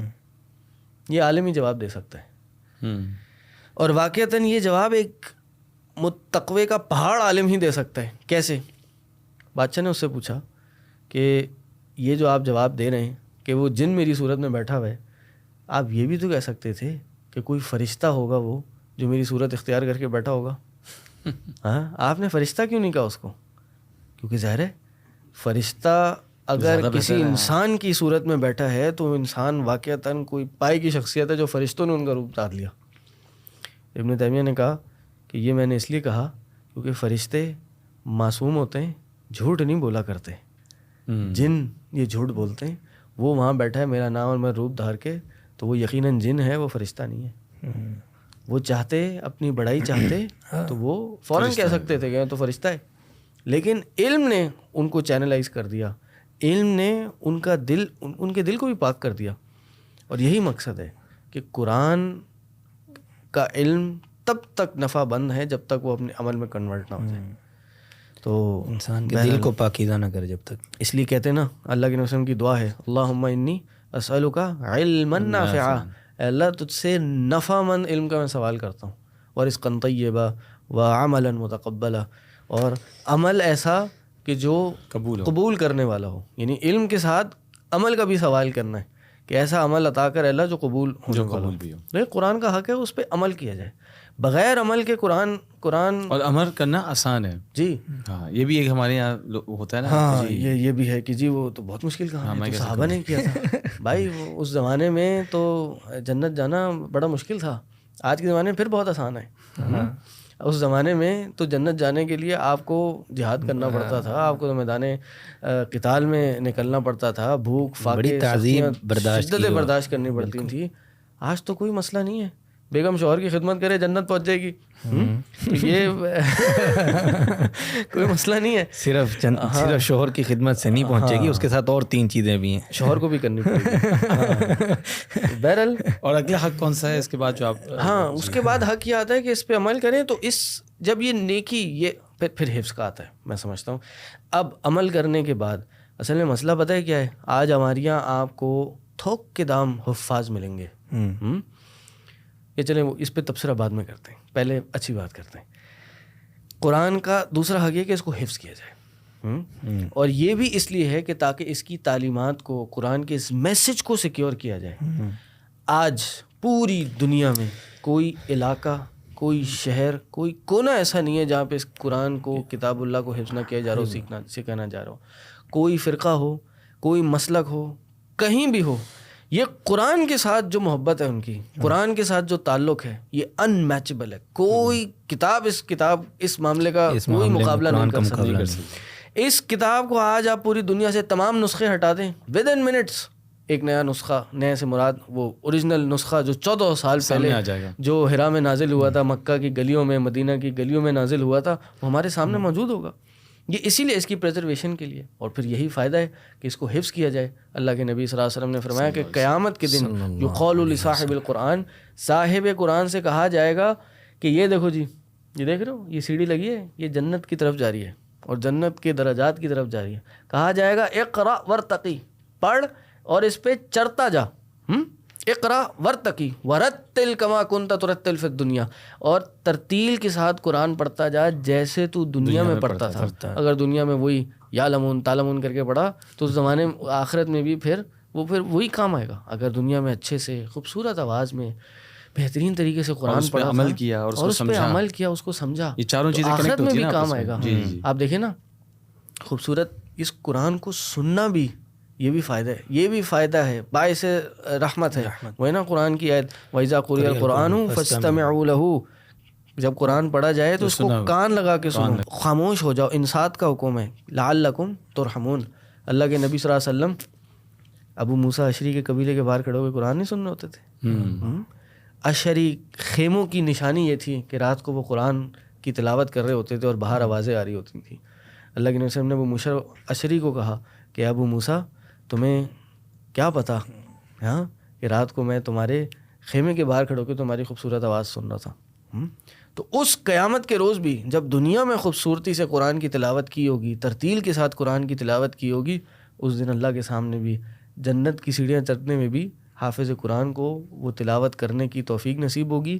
حدیث کے الفاظ ہیں، کہا کہ ورتل کما کنت ترتل فی الدنیا، جیسے دنیا میں ترتیل کرتا تھا آج بھی خوبصورتی سے پڑھنا شروع کر، پس وہ جنت کی منزل تیری آخری منزل ہوگی جو آخری آیت تجھے یاد ہوگی. یہ جو حدیث آپ بیان کر رہے ہیں اس پر ایک چھوٹی سی تعلیق اگر آپ اجازت دیں تو میں بھی لگانا چاہتا ہوں. اور یہ کافی عرصے سے آپ سمجھ لیجئے کہ کم علمی کے باوجود میرے ذہن میں یہ بات رہتی ہے اس حدیث کو پڑھتے ہوئے کہ شاید یہ وہ واحد عمل ہوگا جو قیامت کے دن انسان کر پائے گا. اہل علم اس میں ہماری تصحیح بھی کر سکتے ہیں اگر اس میں کوئی اشکال ہو کہ مرنے کے بعد ویسے تو تمام جو اعمال ہیں ان کا سلسلہ منقطع ہو جائے گا، لیکن شاید تلاوت قرآن وہ واحد عمل ہوگا جو انسان اس وقت فائدہ پہنچے، اس وقت کر پائے گا، نہیں اس وقت وہ کرے گا، عمل کرے گا، اور اس عمل کا اجر اس وقت جو ہے وہ اس کا اجر بھی اس کو دیا جائے گا.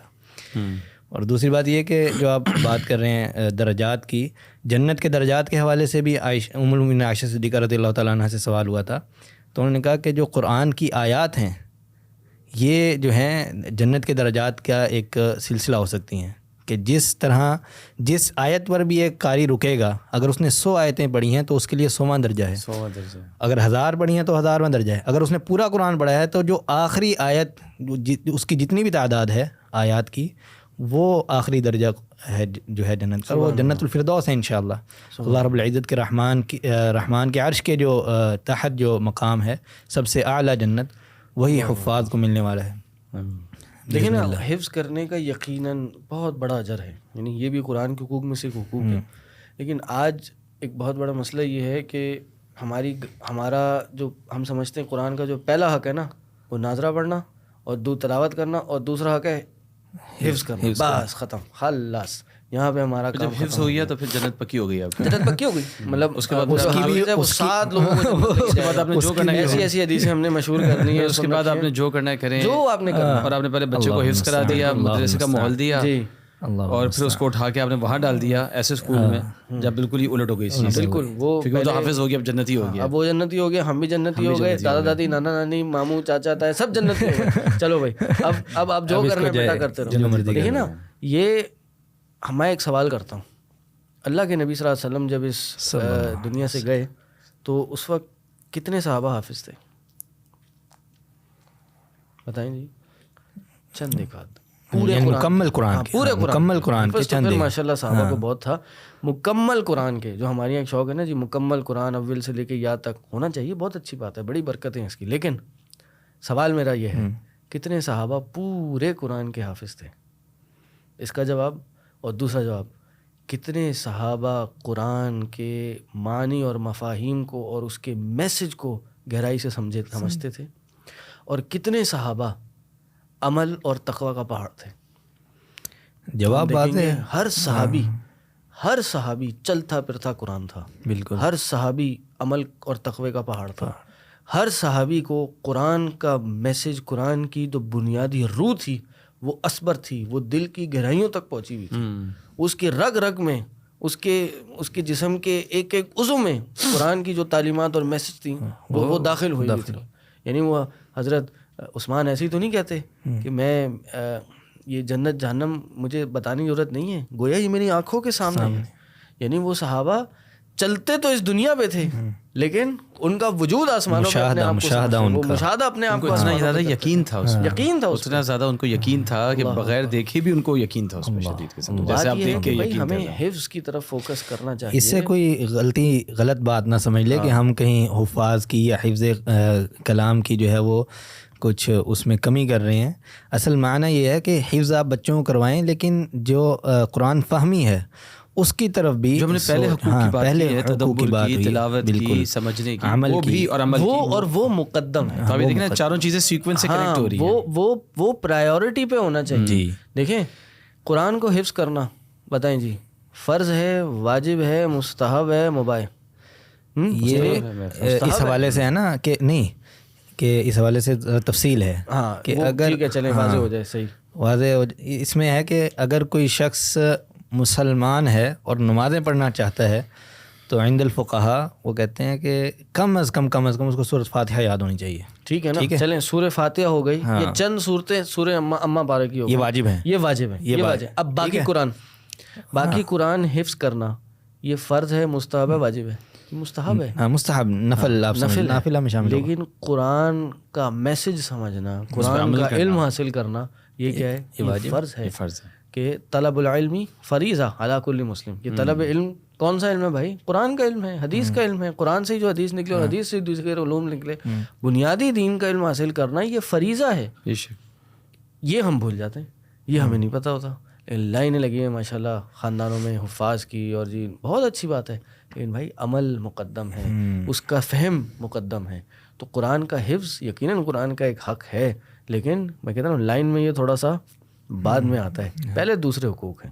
اور جب آپ نے حفظ کرا دیا تو وہاں نہ رکیں, اس کی فہم, اس کا تدبر, اس کا عمل, یہ سب چیزیں بھی اصل میں حفظ ہے ہی پرانے پیچھے والے جو حقوق ہیں ان کو سپورٹ کرنے کے لیے. کہ بھائی جب آپ کو حفظ ہوگا تو آپ کو عمل سمجھنے میں آسان ہوگی. آپ کو کوئی آیت یاد آ جائے گی, یار اللہ نے قرآن میں فلاں مقام پہ یہ بات فرمائی ہے, تو آپ کو جو اصل اس کا مسئلہ ہے, ایشو ہے, جو ایک سیکھنے والی بات ہے, وہ آپ کو یاد آ جائے گی. دوسرا آپ کو وہ عمل میں بھی ٹرانسلیٹ ہو جائے گی, پھر تلاوت میں بھی آپ کو سپورٹ کرے گی. اور پھر ظاہر ہے یہ نبی علیہ السلام کی حدیث ہے, حفظ کرنے کا یہی فائدہ ہے کہ لا حسد الا فی اثنتین, کہ کوئی حسد نہیں ہے. یعنی علماء نے کہا ہے کہ بھائی حسد جائز نہیں ہے, اور اگر حسد جائز ہے تو صرف ان دو چیزوں میں, رش کے معنی میں لے لیں. ہاں رش کے معنی میں لے لیں, یا پھر اگر حسد جائز ہے تو ان دو چیزوں میں جائز ہے. ان دو چیزوں میں, اور وہ کیا ہے کہ کسی شخص کو اللہ نے قرآن دیا ہو اور وہ صبح شام اس کو نماز میں فیقوم به آناء اللیل والنہار, کہ وہ رات بھر یا صبح کے دن پہ وہ قرآن کو اپنی نمازوں میں پڑھے, تلاوت کرے. ایسے اس حدیث میں بھی کہیں حفاظ کا تذکرہ نہیں ہے. یہ عموماً جو جن کا تعلق قرآن سے ہو, پورے قرآن کے حافظ کا نہیں ہے, تعلق بالقرآن جو ہے نا, دیکھیں فائدہ ہے, یقیناً فائدہ ہے, اس میں کوئی شک نہیں. یعنی کہ نا لا حسد, یعنی آپ یہ جیلسی, حسد جیلسی کو بولتے ہیں, کہ رشک, قابل رشک ہے وہ شخص کہ جس کو اللہ نے قرآن کا علم دیا ہو اور وہ صبح شام اس کی تلاوت کرے. اور ایک حدیث میں آتا ہے جس کو اللہ نے علم دیا ہو اور وہ علم دوسروں تک پہنچائے. اس بندے سے حسد کیا جا سکتا ہے, اس بندے سے رشک کیا جا سکتا ہے. اور دوسرا وہ شخص ہے رجل آتاہ اللہ مالا, جس کو بعد اللہ نے دولت دی ہو اور وہ اس کو اللہ کی راہ میں خرچ کرتا ہو. تو بھائی حفظ کرنا بہت ضروری ہے, بہت فائدے ہیں اس کے, لیکن عمل کے ساتھ. آخری اب چیز جو ہے, آخری وہ یہ ہے کہ بھائی یہ جتنے حقوق ہیں, یہ جتنی باتیں ہیں, یہ جتنا قرآن ہے, اس کو بھائی اپنے حد تک محدود نہ رکھیں. اس کی دعوت ہو, تعلیم و تبلیغ. کنتم خیر امۃ اخرجت للناس تأمرون بالمعروف وتنہون عن المنکر, کہ تم بہترین ایک امت ہو کہ جو لوگوں کے لیے نکالے گئے ہو, تم اچھائی کی طرف دعوت دیتے ہو اور برائی سے روکتے ہو. یہ اصل مقصد تھا. حدیث جو ہے خیرکم من تعلم القرآن, سبحان اللہ, اس کا اختتام بھی وعلمہ, اس کی تبلیغ اور اس کی تعلیم پر ہے. یعنی جو آپ نے سیکھا, جو آپ نے پڑھا, جس پہ آپ نے عمل کیا, جس کو آپ نے سمجھا, اس کو اپنے تک نہ رکھیں, دوسروں تک بھی لے کے دوسروں تک پہنچائیں. یہ اصل بات ہے اس کی. اللہ کے نبی صلی اللہ علیہ وسلم کو کیا حکم دیا, بلغ ما انزل الیک من ربک, کہ آپ تک جو بات آ گئی ہے اس کو آگے پہنچائیے. بلغوا انی ولو آیا, ایک آیت بھی ہو اس کو دوسروں تک پہنچا دیجیے. یعنی نبی علیہ السلام کو بھی اس چیز کا حکم تھا, اور اس کے بعد صحابہ کو بھی اس چیز کا حکم تھا. آپ دیکھیں نبی علیہ السلام کی وفات کے بعد یا صحابہ کی قبریں, جو جمی صحابہ ہیں ان کی قبریں کہاں ملتی ہیں آپ کو؟ عرب دنیا سے, مکہ مدینہ سے باہر ملتی ہیں. یہ تو صرف مدینہ میں ملنی چاہیے تھی نا, اگر یہ کام نہیں ہوتا. آپ کو پوری دنیا میں قبریں ملتی ہیں, یہاں تک بھی کہا ہے پاکستان میں بھی, چائنا میں, ازبکستان اور یہ بخارا اور یہ سب جگہ ادھر ادھر ان کی قبریں موجود ہے. کیوں؟ زمین دنیا میں پھیل گئے تھے, دنیا میں قرآن کی تعلیم کو, حدیث کی تعلیم کو عام کرنے کے لیے پھیل گئے. اللہ کے رسول نے مقرر کی ہے, اللہ کے رسول نے مقرر کی ہے. جو مدینہ میں جب اللہ کے رسول نے بیت العقبہ ہوئی, مکہ سے کچھ لوگوں نے اسلام قبول کر لیا, تو اللہ کے رسول نے ان کے لیے نقیب مقرر کیے, 12 سردار مقرر کیے, جو ان کو یہی قرآن کی آیتیں اور چیزیں سکھاتے تھے. معاذ بن جبل رضی اللہ تعالیٰ عنہ کو اللہ کے رسول نے بھیجا یمن کی جانب, اور یہی تعلیم کے لیے, تعلم کے لیے, کہ لوگوں کو سکھایا جائے, اور جو قرآن کے احکامات ہیں ان کی تبلیغ. اور قرآن کے احکامات میں بنیادی جو جگہ ہے وہ قرآن ہے. وہ ہے نا قرآن کی آیت, وَمَنْ أَحْسَنُ قَوْلًا مِمَّنْ دَعَا إِلَى اللَّهِ وَعَمِلَ صَالِحًا, کہ اس سے اچھی بات کس کی ہو سکتی ہے جو اللہ کی طرف پکائے, اللہ کی طرف بلائے, پکارے, لوگوں کو دین کی دعوت دے اور عمل صالح بھی کرے. عمل صالح کرے.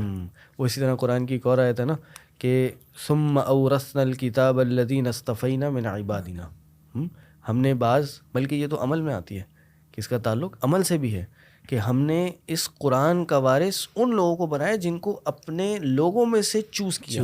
یعنی قرآن کا علم، قرآن کی تعلیم اور اس پہ عمل یہ چنیدہ لوگوں کو، چوزن ونس کو ہوتا ہے. ثم اورثنا الکتاب الذی اصطفینا من عبادنا فمنہم ظالم لنفسہ. تو جب یہ قرآن کے علم کو مل جاتا نا، بعض لوگ ایسے ہیں جو اپنے نفسوں پہ ظلم کرنے والے ہوتے ہیں. ومنہم مقتصد، بعض ایسے ہیں جو ذرا بیچ کے ہوتے ہیں، مطلب نہیں عمل کر بھی لیا نہیں بھی، لیکن بعض ایسے ہوتے ہیں ومنہم سابق بالخیرات باذن اللہ، اللہ کے اذن سے وہ نیکیوں میں سبقت کرنے والے ہوتے ہیں، آگے بڑھنے والے ہوتے ہیں. تو ظاہر ہے جس کو اللہ نے قرآن کا علم دے دیا، قرآن کا وارث بنا دیا، تو اس کو چاہیے کہ اس کو اپنے اوپر امپلیمنٹ کر کے اس کو آگے پھیلائے. وہ جو اصول ہے نا العلم بالتعلم والا، کہ اگر آپ قرآن، نبی علیہ الصلوۃ والسلام کی حدیث بھی ہے کہ قرآن کا جو قرآن کے یاد دہانی کی مثال ایسے ہے یا اس کے بھولنے کی مثال ایسے ہے کہ جیسے اونٹ ہے، اگر اس کو نکیل ڈال کر رکھیں گے مضبوطی کے ساتھ وہ آپ کے ساتھ رہے گا، اور اگر اس کو کھلا چھوڑ دیں گے تو وہ آپ سے بھاگ جائے گا، آپ اس کو ڈھونڈنے لگ جائیں گے. اور قرآن بھی ایسے ہی ہے کہ اگر آپ اس کی تعلیم نہیں کریں گے، لوگوں کو سکھائیں گے نہیں، تو بہت زیادہ امکان اس بات کا ہے کہ آپ بھول سکتے ہیں، بھول جائیں گے. اور پھر وہ جو سورہ اثر ہے اس کا مرکز کیا ہے؟ یہی ہے کہ تمام کی تمام انسانیت جو ہے وہ خسارے میں ہے، سوائے اس کے جو ایمان لائے، عمل صالح کیے، ایمان میں قرآن آ گیا، عمل صالح قرآن پہ عمل ہو گیا، وتواصوا بالحق، اور اچھی بات کی، نیکی کی وصیت کی، آگے لوگوں تک پہنچائی، وتواصوا بالصبر، اور صبر آگے پہنچایا. ہمارے یہاں بہت سے لوگ قرآن کو پڑھ لیتے ہیں، ناظرہ پڑھ لیتے ہیں، حفظ کر لیتے ہیں، عمل بھی کر لیتے ہیں، لیکن ایک مسئلہ یہ ہے کہ ہمارے یہاں داعی اور مبلغ نہیں بنتے، ہمارے یہاں اس دعوت کو آگے پہنچانے والے نہیں بنتے. آپ دیکھیں نا، سابقہ امت میں ایک عورت کو عذاب ہی اس وجہ سے ہوا کہ اس نے اس اپنے پاس جو ہدایت تھی اس کو دوسروں تک نہیں پہنچایا، اس کا بھی اس میں شمار ہو گیا.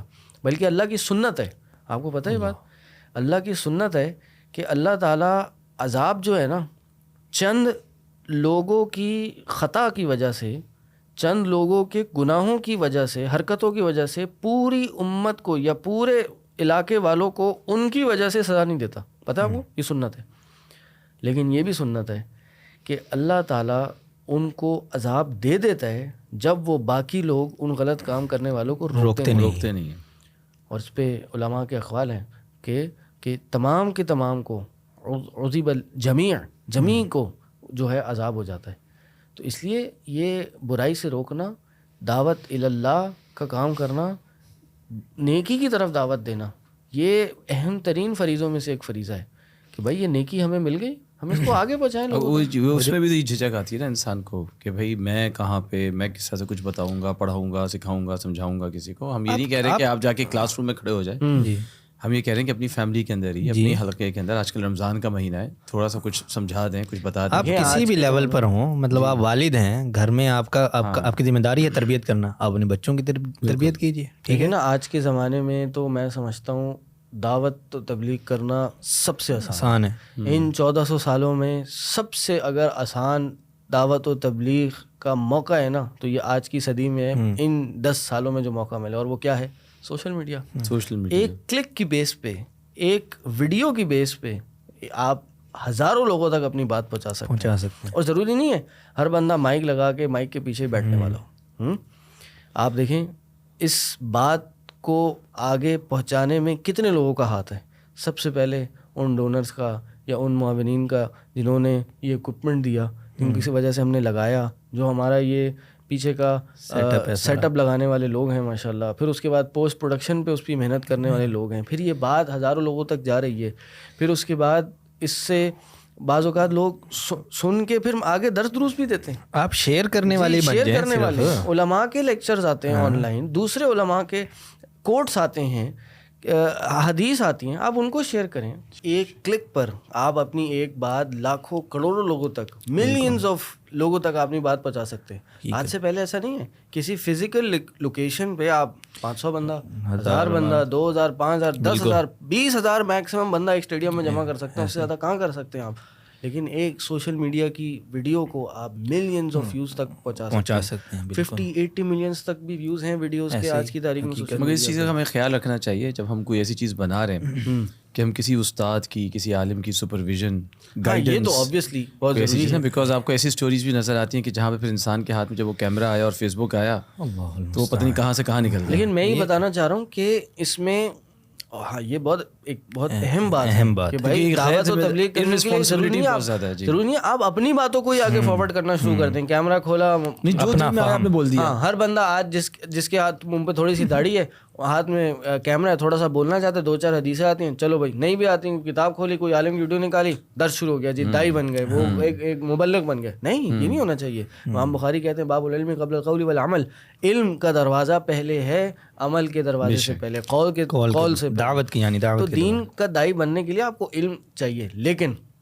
دعوت کرنے کے لیے, دائی بننے کے لیے تو علم چاہیے آپ کو, دعوت دینے کے لیے علم نہیں چاہیے, اور دعوت کو آگے پہنچانے کے لیے آپ کو علم نہیں چاہیے. مقصد میرا یہ ہے کہ کسی عالم کی کوئی بیان کردہ حدیث, کوئی آیت, کوئی کوٹ, کوئی پوسٹ, اس کو ایک شیئر کا ہی تو بٹن دبانا ہے. کیا پتہ آپ کے اس ایک شیئر کی وجہ سے کسی ایک شخص کی زندگی تبدیل ہو جائے. کیا پتہ آپ کو کہ آپ کے ایک ویڈیو کو دوسرے تک پہنچانے کی وجہ سے وہ ویڈیو کئی خاندانوں کی بہتری کا باعث بن جائے. شیخ جیسے جب میں نے شروع میں قرآن پڑھنا ہم نے جب شروع کیا تو وہ اتنا امیزنگ ایکسپیرینس ہوتا تھا جب آپ پڑھے, جیسے میں نے آپ کو بتایا کہ لگتا تھا کہ جیسے اللہ تعالیٰ آپ سے بات کر رہا ہے. لیکن صحیح بات ہے, تفسیر اب آپ کو کرنا یا اس کو ایکسپلین کرنا یا اس میں سے مسائل نکالنا, یہ چیزیں نہیں پتہ. اور الحمدللہ اللہ تعالیٰ نے اس پہ ایک لمٹ دی, حالانکہ ٹیچر وغیرہ اس وقت نہیں تھے. تو میں کیا کرتا تھا کہ جو میں قرآن کی آیت پڑھ رہا ہوں جو بڑی ایک انسپریشن لگ رہی ہے, اس کا سمپل ترجمہ اٹھایا, آیت اٹھائی, ترجمہ, نتھنگ ایلس, کوئی اور ایکسپلینیشن, کوئی اور اس میں مسائل نہیں, اور اس کو آپ نے فیس بک پہ ڈال دیا. کتنے لوگوں نے مجھے اس میں بتایا کہ یار اس کی وجہ سے ہم نے کتاب قرآن اٹھا لیا کہ اس میں یہ بھی لکھا ہوا ہے, اس میں یہ بھی اللہ تعالیٰ فرما رہا ہے. ہمیں نہیں پتا تھا اللہ تعالیٰ کیا فرما رہا ہے اس کے اندر, ہمیں تو یہ نہیں پتا. اور وہ بات کہاں تک پہنچ جاتی ہے. آپ سمپل سی چیز شیئر کریں, you don't have to get complex اس کے اندر جو نا کرنے کی ضرورت ہے. آپ کے اپنے لیے تذکیر بعض اوقات بن جاتی ہے, کچھ آیتیں آپ شیئر کی ہوتی ہیں, آپ نے نیکسٹ ایئر کی میموری میں آپ کے پاس آتی ہیں, تو آپ کو یاد آتا ہے ہو یہ تو بڑی زبردست بات یار, یہ تو میں نے شیئر کی تھی. تو یہ اور یہ ہے کہ تعلم جو ہے وہ حفاظت علم کا بھی سبب ہے, ذریعہ ہے. تو وہ جو انسان قرآن سے تعلق بنائے, پھر وہ تعلق ٹوٹ رہا ہے, تو اس تعلق کو قائم اسی طرح رکھا جا سکتا ہے کہ آپ تعلم کریں اور لوگوں کو پڑھائیں اور تعلیم دیں, تبلیغ کریں اس کی. تو میرا خیال ایک سمرائز ہو جائے تو ختم کریں. تو ہم نے یہ سیکھا شیخ, آپ ہمارے لیے اس کو ذرا سمرائز کر دیں, جو 5 حقوق ہم نے بیان کیے اللہ کی توفیق سے, وہ کیا تھے, تاکہ سب سے پہلے تو ہم نے یہ کہا نا کہ ایمان ہونا ضروری ہے, چاہے وہ ہم حق کے اندر کاؤنٹ کریں یا نہیں کریں, وہ تو مینڈیٹوری چیز ہے. اس کے بغیر تو اگر آپ کا ایمان نہیں ہے کہ جو قرآن کے اوپر یقین ہونا, قرآن کو اس یقین کے ساتھ اٹھانا کہ یہ صرف برکت کے لیے نہیں ہے بلکہ یہ ایک زندگی کی تبدیلی کا ذریعہ ہے, تو پھر آپ واقعی میں دوسرے حقوق پہ عمل کر سکیں گے اور اس سے ایک واقعی میں تبدیلی آپ کے اوپر آ سکے گی. جس کے اندر جو نمبر 1 جو ہے سب سے پہلے تو حق و تلاوت, کہ آپ تلاوت کریں, اور تلاوت میں اگر آپ کو پریشانی آ رہی ہے, آپ لوٹ کھڑا رہے ہیں, کوئی مسئلہ نہیں ہے, آپ تلاوت کریں. اور یہ مہینہ بہترین مہینہ جس میں آپ تلاوت شروع کر دیں. ابھی اٹھائیں قرآن اور آپ 4 آیتیں پڑھیں, 2 آیتیں پڑھیں, آپ دیکھیں کہ کس طرح سے آپ کی زندگی میں دل آپ کا کیسا محسوس کرے گا. جیسے آپ نے کہا کہ ٹینشن محسوس ہو رہی ہے, پریشانی یا وقت میں برکت نظر نہیں آ رہی, آپ قرآن پڑھیں. اس کے بعد آپ نے کہا کہ جی دوسرا جو ہے حق و تلاوت کے بعد کیا تھا کہ تدبر کریں, تدبر کرنا, فہم, سمجھیں اس کو, بھی اللہ سبحانہ و تعالیٰ فرما کیا رہا ہے. آپ تفسیر پڑھیں, اچھی تفسیر پڑھیں, استاد کا حلقہ اٹینڈ کریں اور سمجھیں کہ اللہ سبحانہ تعالیٰ فرما کیا رہا ہے, اور اس کے بعد اس میں عمل کرنا, کہ جو میں نے سمجھا, جو کچھ بھی مجھے سمجھ میں آیا, کیونکہ اللہ سبحانہ تعالیٰ بھی قرآن میں فرماتا ہے جو تمہاری استطاعت ہے اس کے مطابق تم اس میں عمل کرو, کیونکہ اللہ تعالیٰ آپ کے اوپر وہ چیز کا بوجھ نہیں ڈالے گا جو آپ کو سمجھ بھی نہیں آیا, لیکن سمجھنے کی کوشش کرنی چاہیے. تو پھر آپ اس میں عمل کریں, اس کو اپنی زندگی میں لائیں, سب سے پہلے اپنی زندگی میں, پھر اپنے آس پاس, پھر ان کے آس پاس, پھر ان کے آس پاس, اس طرح سے بڑے بجائے اس کے کہ اپنے اندر تبدیلی بجائے لانے کے بجائے آپ اس کو آگے پھیل جائیں. اس کے بعد ہم نے کہا جی حق العمل, یعنی عمل تو ہم نے بات کر لی. اس کے بعد حفظ, کہ بھائی جو ہم یاد کر سکتے ہیں قرآن, اگر حافظ کوئی پورا حفظ کر سکتا ہے, ہم جانتے ہیں 30, 40, 45 اور 60 سال کی عمر میں بھی لوگوں نے حفظ کیے ہیں. بالکل ضروری نہیں ہے کہ 8 سال کی عمر میں آپ حفظ کریں گے. بہت سے شیوخ الحدیث ہیں, انہوں نے جو ہے عالم بننے کے بعد قرآن, تو آپ حفظ کریں قرآن کی پروٹیکشن کے لیے, یا قرآن کی جو آیات آپ یاد کر سکتے ہیں ان کو سمجھیں. اور پھر آخری چیز ہم نے کہا تبلیغ, کہ اس کو سمجھائیں اور پڑھائیں, اور سمجھانے پڑھانے کے لیے سوشل میڈیا ہے چیزیں, لیکن وہ ذمہ داری کے ساتھ, رسپانسبلٹی کے ساتھ. یہ 5 حقوق یا 6 حقوق ہم جس طرح سے کہیں گے جو ہم نے قرآن کے پڑھے, جو صحیح معنوں میں ہم یہ کہہ سکتے ہیں کہ قرآن کے لیے حق کا پورا کرنے کی ہم نے کوشش کی. چلیں جی، اللہ سبحانہ وتعالیٰ اللہ کی خاطر۔ تعالیٰ جو باتیں کی ڈسکشن کی، اللہ اس پہ سب سے پہلے تو ہمیں عمل کرنے کی توفیق عطا کرے، اللہ ہمیں توفیق دے کہ ہم قرآن کے حقوق کو جیسے ادا کرنے کا حق ہے اس طرح ادا کرنے کی کوشش کر سکیں، آمین۔ اور اس کے بعد دوسروں کو اس پہ عمل کرنے کی توفیق عطا کرے۔ وآخر دعوانا الحمدللہ رب العالمین، سبحانک اللہم وبحمدک، اشہد ان لا الہ الا انت، استغفرک واتوب الیک۔ السلام علیکم ورحمۃ اللہ وبرکاتہ۔ وعلیکم السلام ورحمۃ اللہ۔